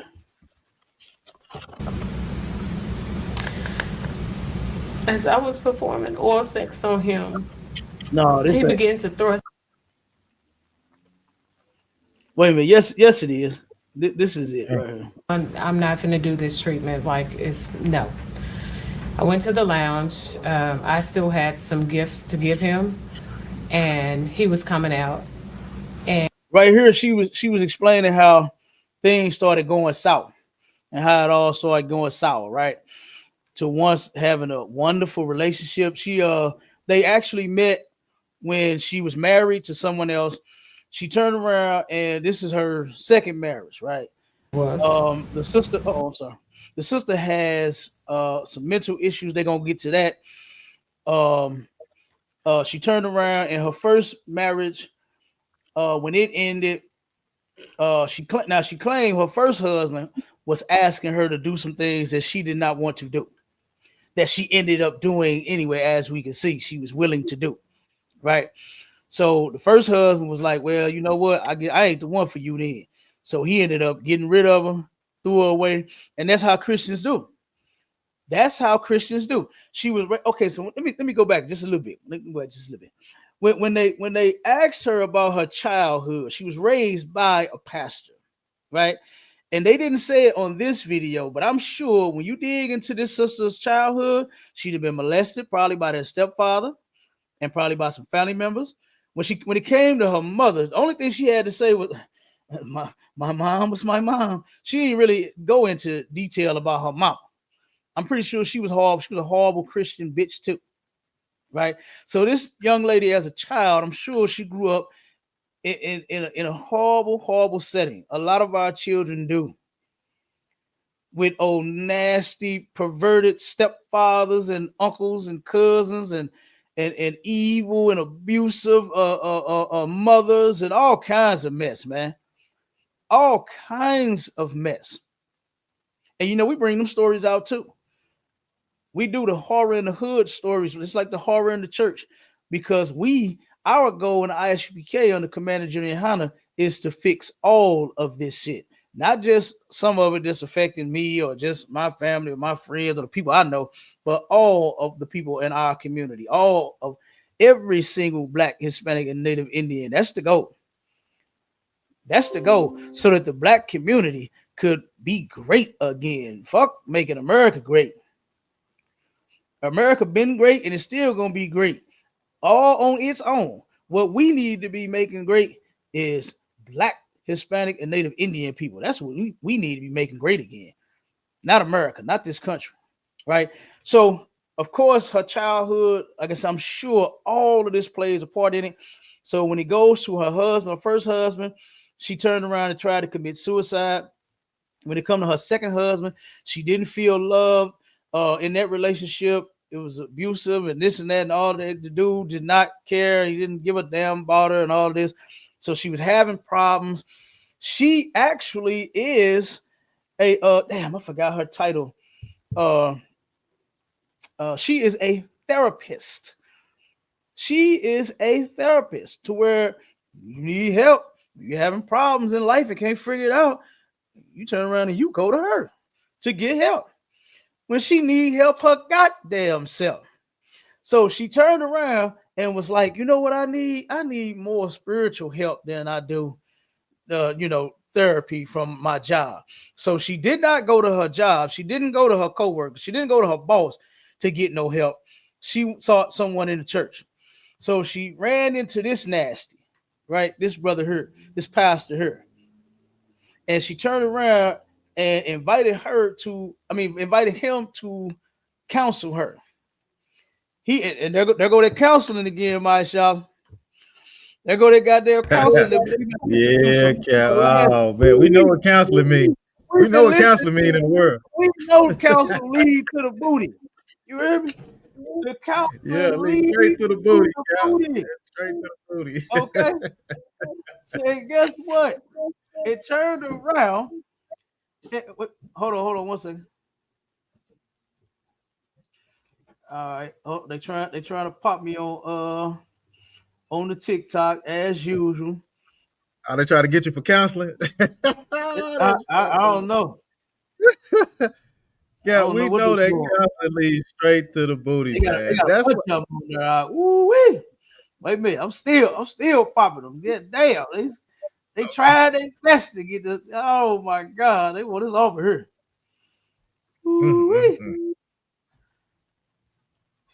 Man, about 9, 10 of these things. Damn, get a life.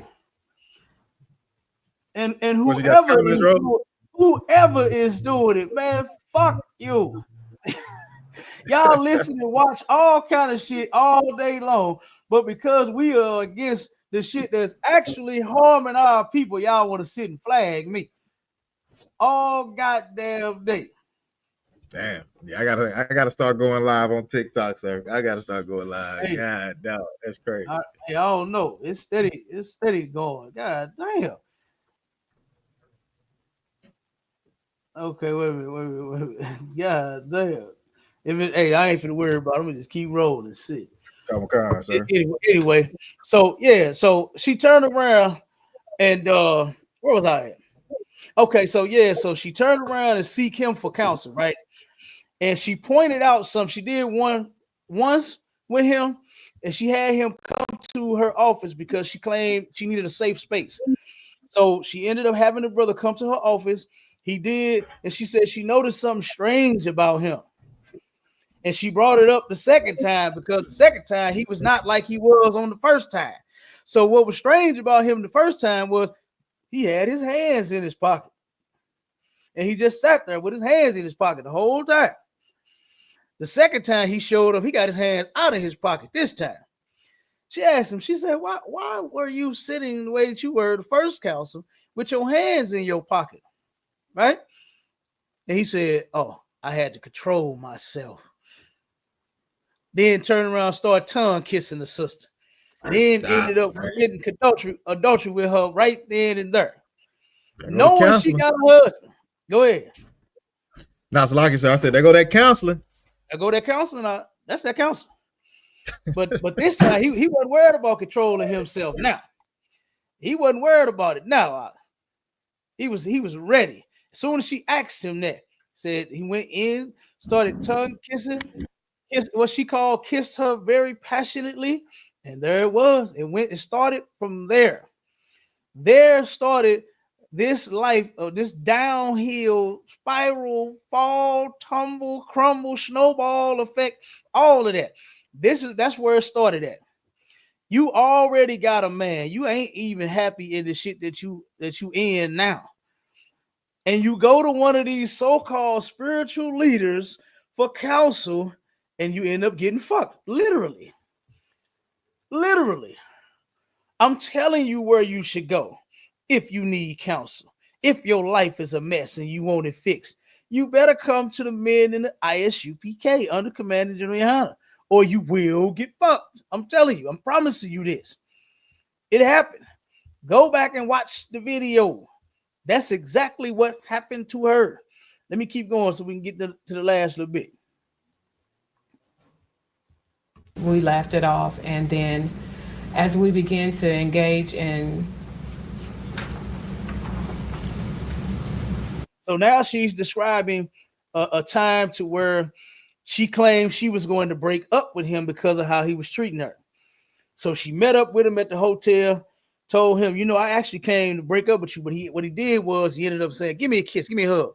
Hugged and kissed her, and that made it all go away, made her feel better. Right? So then she said she told him that, oh, you know, I came to break up with you. His response was, why ain't you do it then? So they ended up laughing it off. That's what she's talking about now. The point where they actually laughed off the fact that she was going to break up with him, but did not. All right. So now she's going to describe what actually led her to wanting to unalive herself and what ultimately led to the unaliving of him. This was like the final straw right here. What I thought was going to be lovemaking was not that night.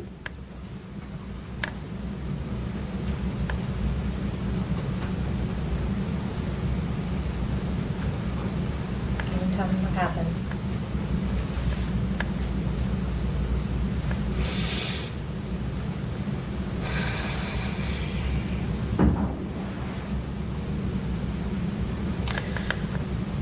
As I was performing oral sex on him, he began to thrust himself inside my mouth really hard. And I told him that that was hurting. Then he grabbed my hair. I had long hair, and he wrapped my hair around his hand and he started yanking it. And when he wasn't thrusting himself in my mouth, he was pulling my hair really hard. And with his other hand, he would just hit me and hit me and hit me. And I was like, it's hurting. And he was like, you better not bite me. You better not bite me. And then after that, we had sex, and it was just rough, and it was hard, and it was just not what I was used to. And then once we finished, something he never ever does was he rolled over and just gave me the cold shoulder, and I was like, you're not gonna hold me? And he was like, no, and just went to sleep. I like making my podcast. So she was saying that this kind of like was the straw that broke the camel's back, right? To where turn around and the man was thrusting himself instead of, you know, saying it being good to her, a good thrust. She started smacking her in her head. I don't know what fool would have a woman in that position and then smack her and punch her all in the goddamn head.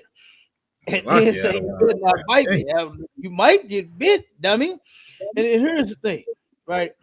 I don't know what kind of demons this brother got, but I want sex and that thrusting to be good. Not no, you know what I'm saying? Punch you and smack you in your damn head where you start crying and shit. I ain't trying.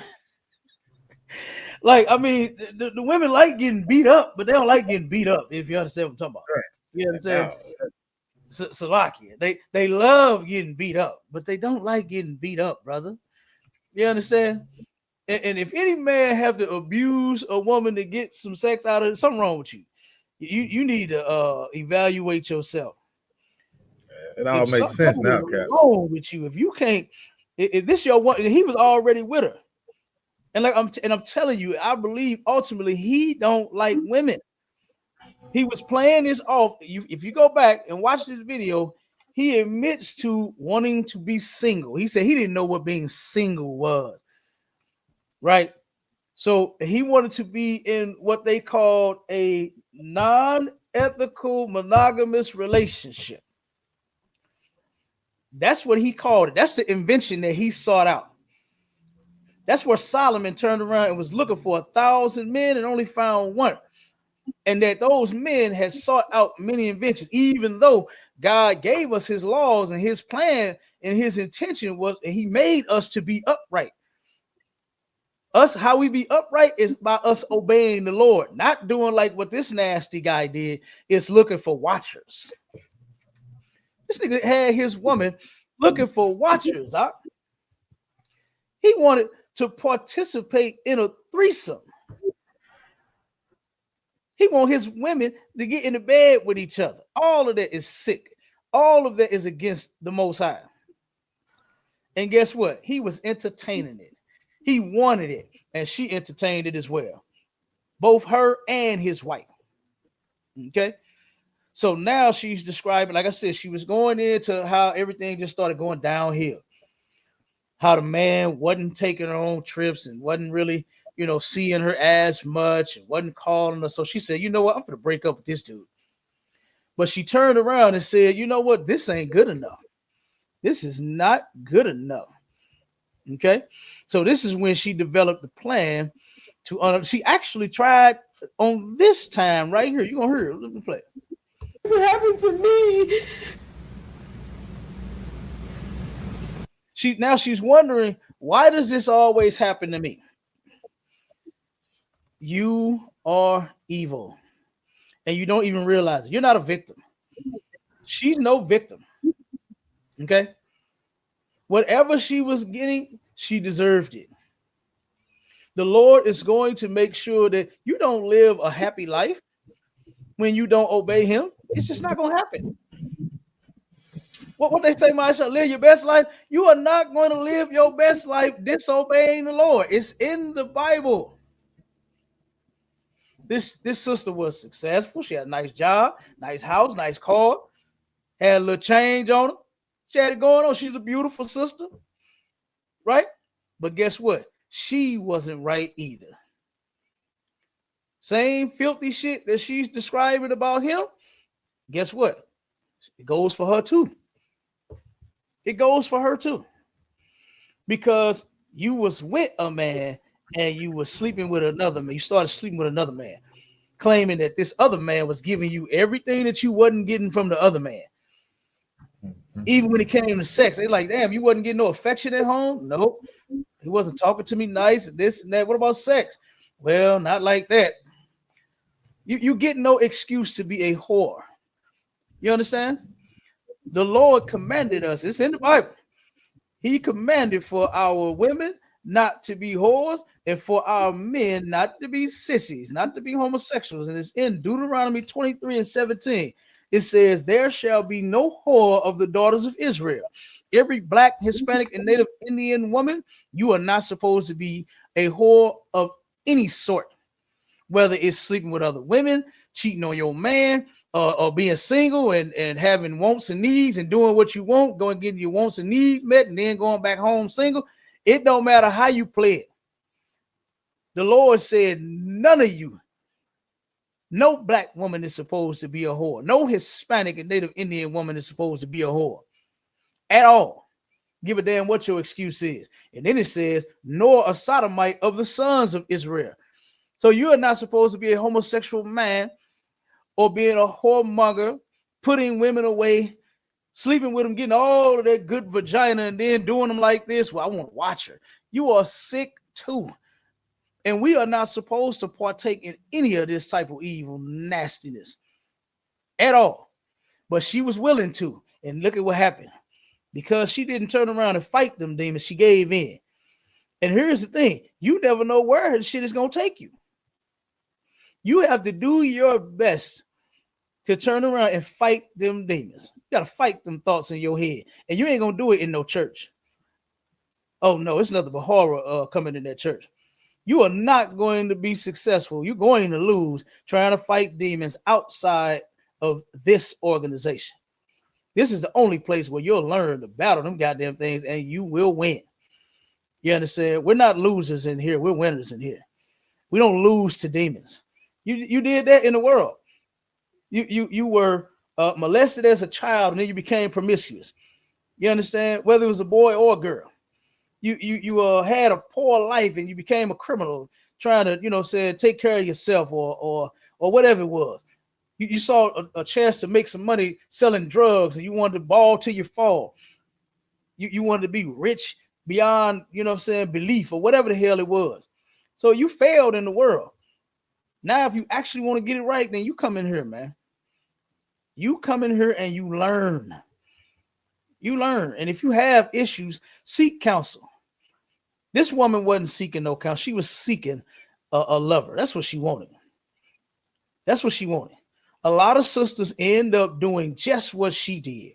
Is say, you know what? I ain't happy at home. So I'm going to go find me some happiness. That's what they think. And then here, now you think this man, oh, he was making you happy in the beginning. till he started punching you in the back of your goddamn head as you was giving him fellatio. It was all good up until the point to where he told, bitch, you better not bite me, and punched you in the back of your head. Yeah, she was happy with him too. In the beginning.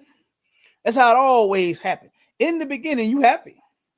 Till you start having problems, you don't know what the hell to do. Then you think to go find love somewhere else, and then you might cause this to happen to yourself. All right. Let me play a little bit more of this, and we're gonna get out of here, y'all.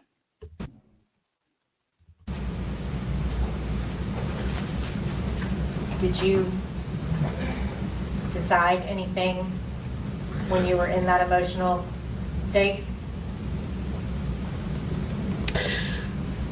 Well, that particular night, I just was, that morning, we stayed the night together, and that morning he got up and he left. He was getting dressed, and I was like, where are you going? Like, we always shower together. And he was like, and I was like, where are you going with still smelling like me? And he was like, none of your business. I was like, since when did you not tell me your schedule? And he left. Well, he was getting ready to leave. So I got up and I got dressed. And as I got dressed, I grabbed the key card for the room off the thing. And he laughed it off, and I left. And later on, I texted and said, hey, are we meeting up again? And he was like, I'll let you know. Of course, the day went on. I had rearranged everything, thinking that he was going to end up we would see each other earlier that day, but I didn't. And so that night, when I still didn't hear from him, I decided to head to the room. And as I was going, he was there. But in my wanting to head to the room, I had made the decision that I would put myself in front of him, because I just wanted him to feel the pain that he was causing me. So when we got in the room, he was already in there by the time I parked and got in. And I pulled out my gun and I told him, you about to feel the same pain that you've been giving me. Did you ever threaten him? No. So real quick, this was after the hotel incident, after him punching her in the back of her head while she was giving him fellatio. She turned around and she decided, she said, you know what, I'm going to take my own life in front of him. I'm going to make him hurt like he's hurting me. Number one, you don't tell somebody that, and then your plan is to unalive yourself, right? That's not what you're doing. If a person truly wants to take their life, and if they want to make the other person feel it and see it and hurt, they're going to be sitting in a chair.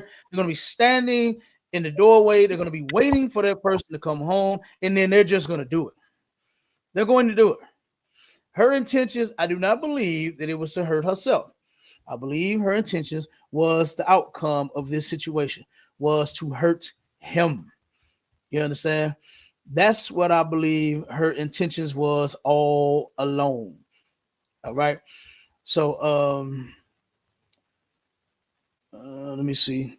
Nervous about that because, like I said, he had told me she had these rules about not nobody that you know and things like that. So I'm like, she knows me. So I don't know what that was gonna be like. I didn't. So now she's talking about the threesome with the wife, to where the wife, he wanted her to get down with his wife. The wife ended up calling her out of the clear blue, talking about let's go to lunch. So now she's describing this part here. Didn't even think about anything beyond that. As far as Tabitha goes, this is a person that you became friendly with, right? Correct.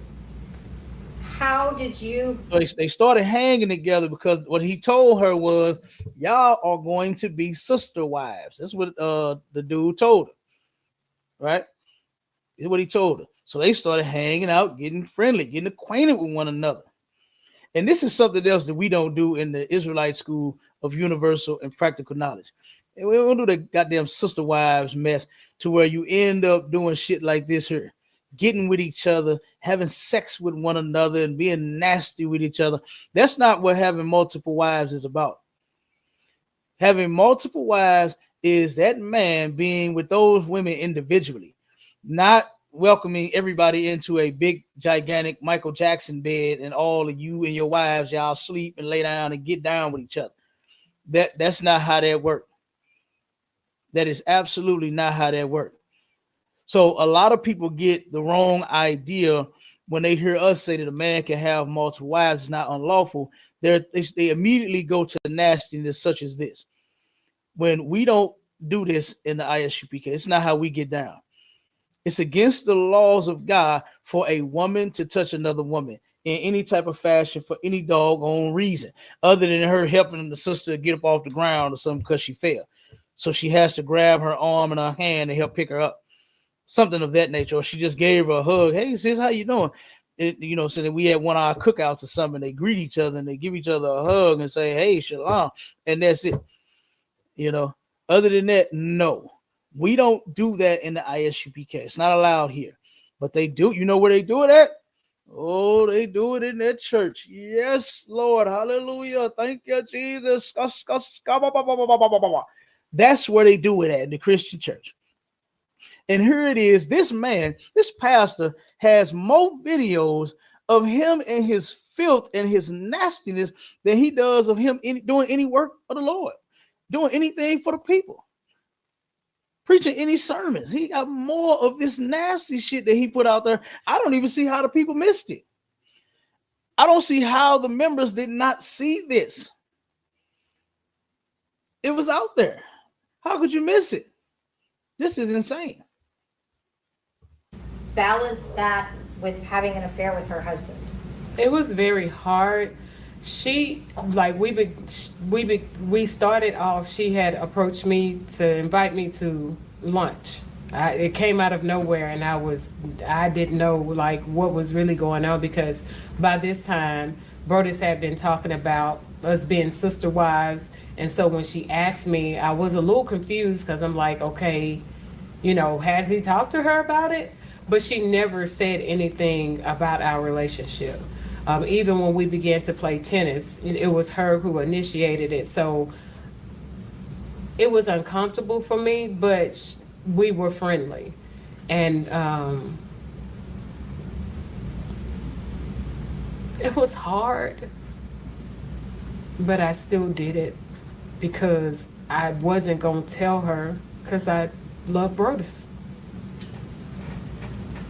When Brodus told you that he wouldn't walk you outside, he said, Tab will do it.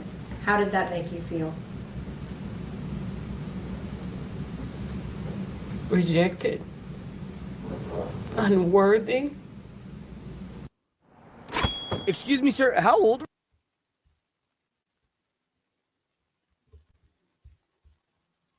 Stupid. I was so stupid. And it hurt so bad. Were you angry or were you hurt? I was hurt. Were you thinking clearly when you pulled the trigger? No. Were you reacting to that situation? Yes. Was that a traumatic situation for you too, in retrospect? Oh, yes. I hate what happened. I'm so very sorry. I never wanted to hurt anybody. I've spent most of my life helping. I never would intentionally try to hurt anybody. Did you ever plan?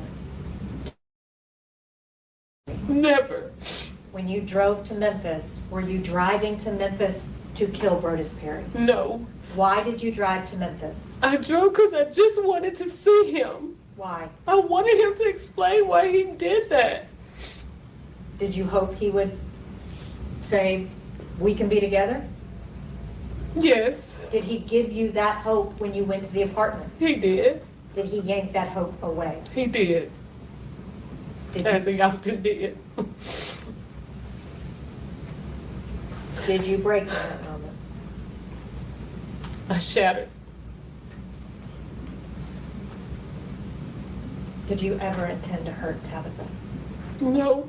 Did you even realize that you had shot her? No. That's all I have. Cross-examination.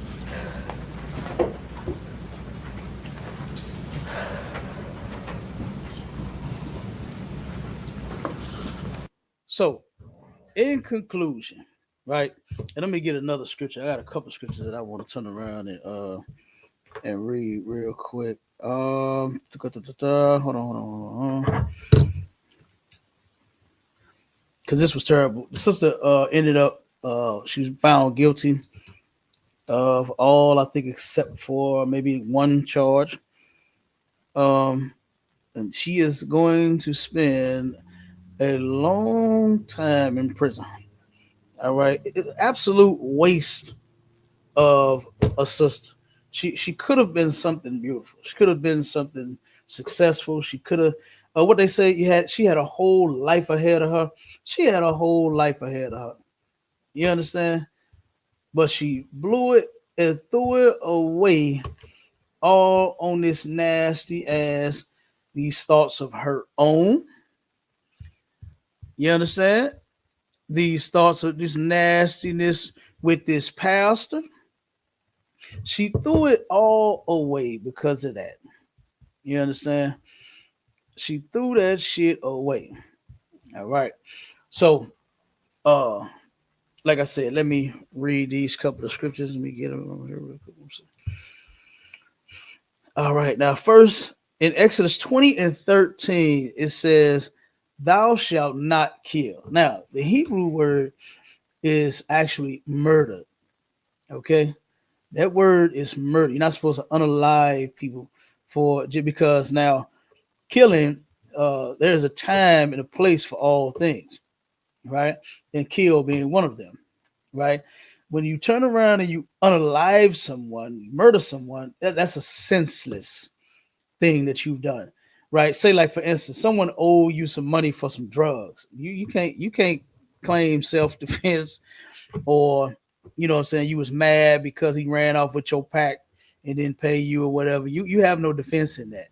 You will fall under that because, number one, you're not supposed to be selling drugs, right? Or using them or whatever, loaning somebody a key or an ounce, and they supposed to bring you back 1,000, 10,000, whatever.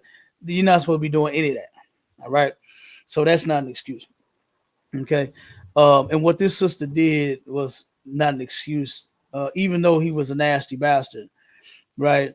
That still gave her no reason to unalive the dude. You know what I mean? That she was not supposed to do. Okay. So let me go to Romans 2. Let's get straight on this nastiness. You know what I'm saying? Let's get straight to the nasty. All right. Because this is part of our problem. You know what I mean? Hold on one second. Uh-oh. Okay. Well, shout out to our beautiful sister Zora. You understand? Married to our brother. You understand? Who's actually an excellent brother. You understand? That brother, boy, he one of the flyers in the Midwest. I got to give it to him. You understand? Her husband is one of the flyers in the Midwest. Okay. Officer Tazan. Okay. That brother, he go hard for this truth. You understand? And that's his real. And like I said, and guess what? We love both of them. And we love the sister. She always on our show. We appreciate you, sis. She always rocking with us. That's it for everybody else that's rocking with us too. You understand? We appreciate everybody. All right. So, but let me get to the nastiness right here. And this is something that your preachers will never break down to you. Like, this guy was responsible for helping fix this woman. You claim to be in the seat of Moses. You claim to be the leader of the people. You claim to be counseling folks. It was your job to turn around and counsel her and fix her. But he didn't. He even told her the reason he was sitting there with his goddamn hands in his coat was because he just wanted to control himself, because he knew he couldn't. He couldn't keep his hands off her. She looked so good. She was so thick and so rich and so chocolate. He just wanted to control himself and be professional. Why aren't you there to help fix the lady's marriage? Why are you there even thinking that garbage? And then the next day, next council, you got them hands out their pocket because you plan on putting them hands somewhere where you know you can. And that was all over that woman. He took full advantage. I believe her. I actually believe her story. Even though he's not here to tell her side, I believe it happened the way she said it. I really do. I don't think that there was nothing that I'm gonna say that she said the word, it was like, oh, she's just lying. The only thing that I really believe that she flopped on, and where I can say, well, she did lie, but she of course don't want to say, what I'm saying, yeah, I went there to unalive him, of course, because she's trying to get less time. I'm sure her attorneys is advising her to say this instead of saying that. So, but when she turned around and said that she wanted to unalive herself in front of him, that part I don't believe. That's the only thing that I don't believe that this woman said.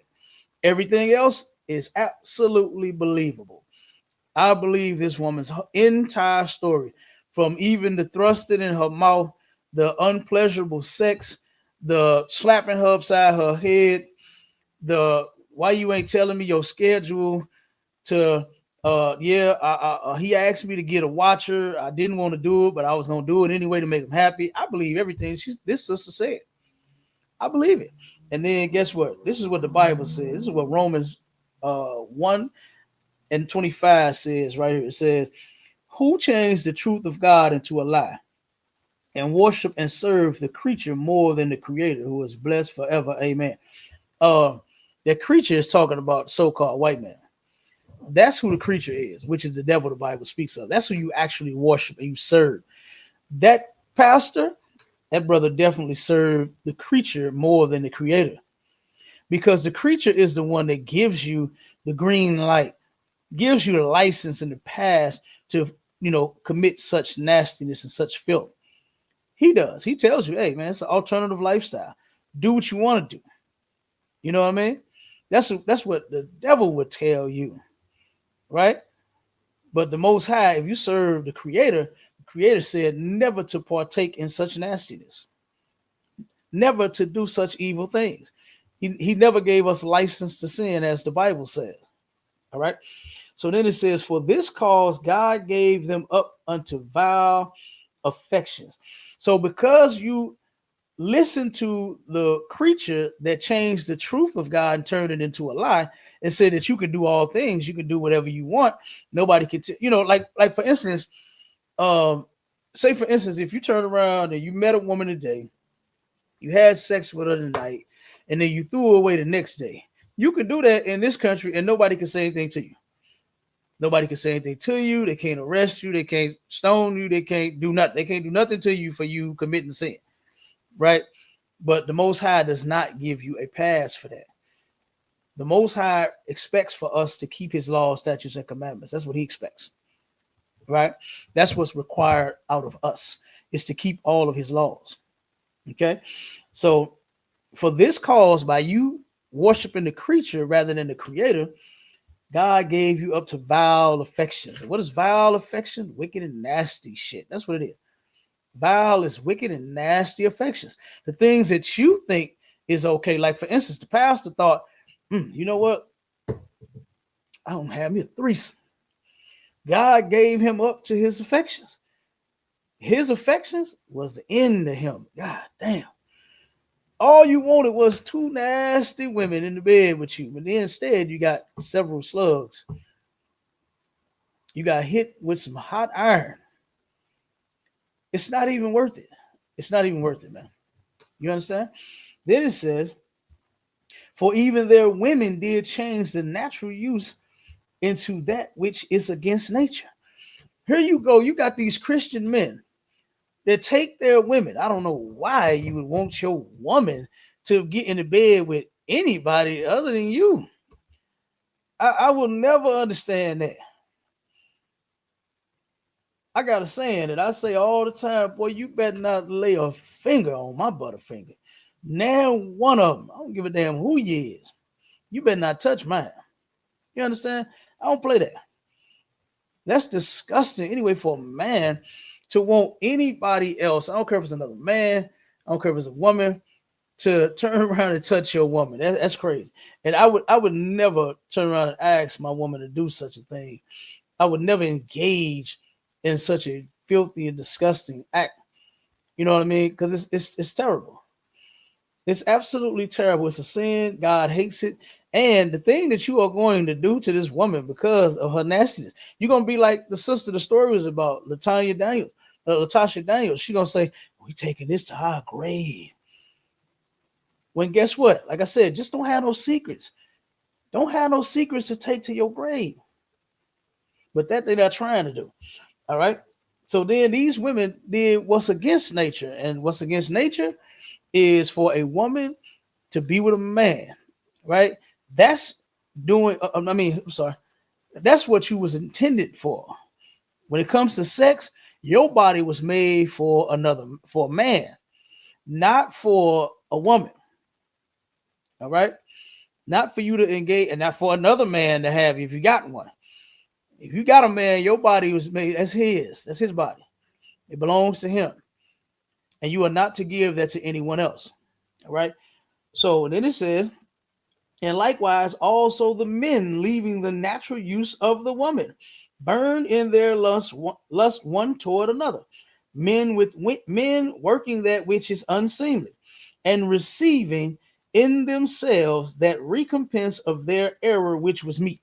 So basically, what this is saying is, whatever happened to you behind this is what you absolutely deserve. This is what you get. You ever heard somebody say that? Hey, what happened to you, dog? Oh shit, that's what you get.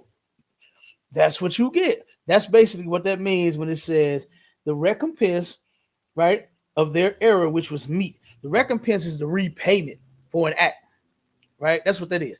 So you do something, what they say, every action causes a reaction, right? So when you turn around and you do something filthy and disgusting, like try to set up a threesome with your wife and your side chick and another chick, and you want to, what do you call it? He wanted to be in an unethical monogamous relationship, whatever silly shit he made up, whatever stupidness you could think of. If you wanted to have sex, the pastor should have picked a woman. And yes, he can have 2 or 3 or more if he wants, but just not together. You know, you can have 2 women, one live over here, the other live over there. You can go over her house how many times you want. You can go over her house how many times you want.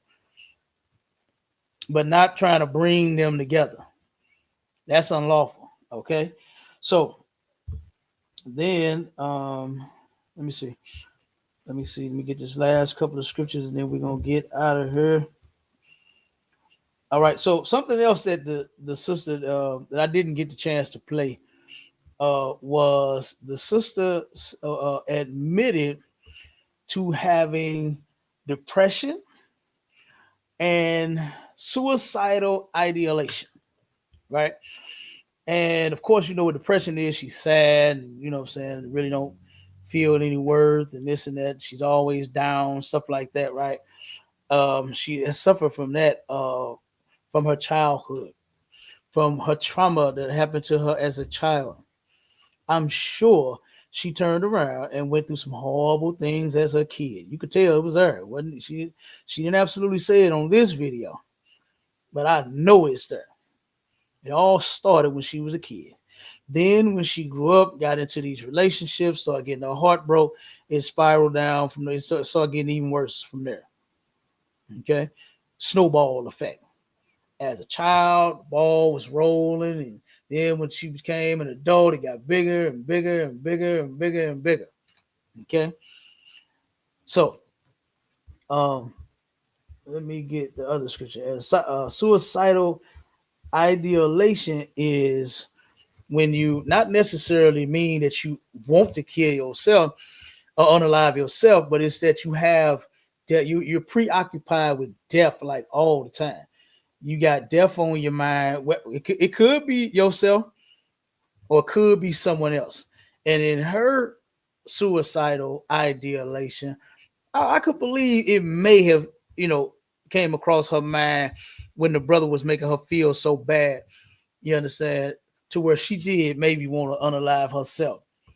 But ultimately, the other side kicked in. You understand? The other side kicked in and she took him out instead. All right. So that was horror in the church, man. That's horrible. That was horrible. All right. So make sure y'all stay tuned in to each and every last show and every last class that we have. You understand? If you blacks, Hispanics, Native Indians ever plan on getting it right, get in the ISUPK under Commanding General YAHANNA. This type of thing just happened in the fake Israelite church, to where now nobody got unalive. It could have came to that. It could have came to that because the husband found out. The husband found out about it and he went, oh, man turned around. The woman go to the man for counsel, thinking that he in the truth and he know what he talking about. And he turned around and he was trying to get with her, and all this mess been going on for 2 and 3 weeks now. You understand? We keep telling you, if you're not in the ISUPK under Commander General YAHANNA, you're not in the truth. You should not be counseling anyone. You should not be trying to teach anyone. You should have a muzzle over your motherfucking mouth and be quiet. That's what you should have. You understand? A muzzle over your goddamn mouth. And you shouldn't be telling nobody shit. Because guess what that brother that they went to did? Was trying to sleep with that man's woman. The same way this pastor did. And look at what happened to him. He lost his life for being a sexual deviant, for being a nasty bastard. You lost your life for being a nasty bastard when you could have had another woman if that's what you wanted. But no, you wanted to go a little further with that. You had to sleep with another woman that you counseling. And I still don't understand that. How in the hell do you want to skeet where another man is skeeting at? I would never understand that. Oh my God. It's disgusting and it's terrible and it's absolutely horror in the church, man. So tune in to our classes. You know what I'm saying? Go to ISUPK.com. You can tune in to all the classes, all the shows. You understand? Make sure y'all tune in this week for our classes and our shows. Don't forget what's coming up on Wednesday, STATL Connect podcast with me and myself, and Officer, and I said me and myself. I'm tripping. With myself and Officer Aisha Allah, man. You understand? Going down Wednesday. It's gonna be another good one, I'm telling you. So tune in, everybody. With that, shalom, Israel.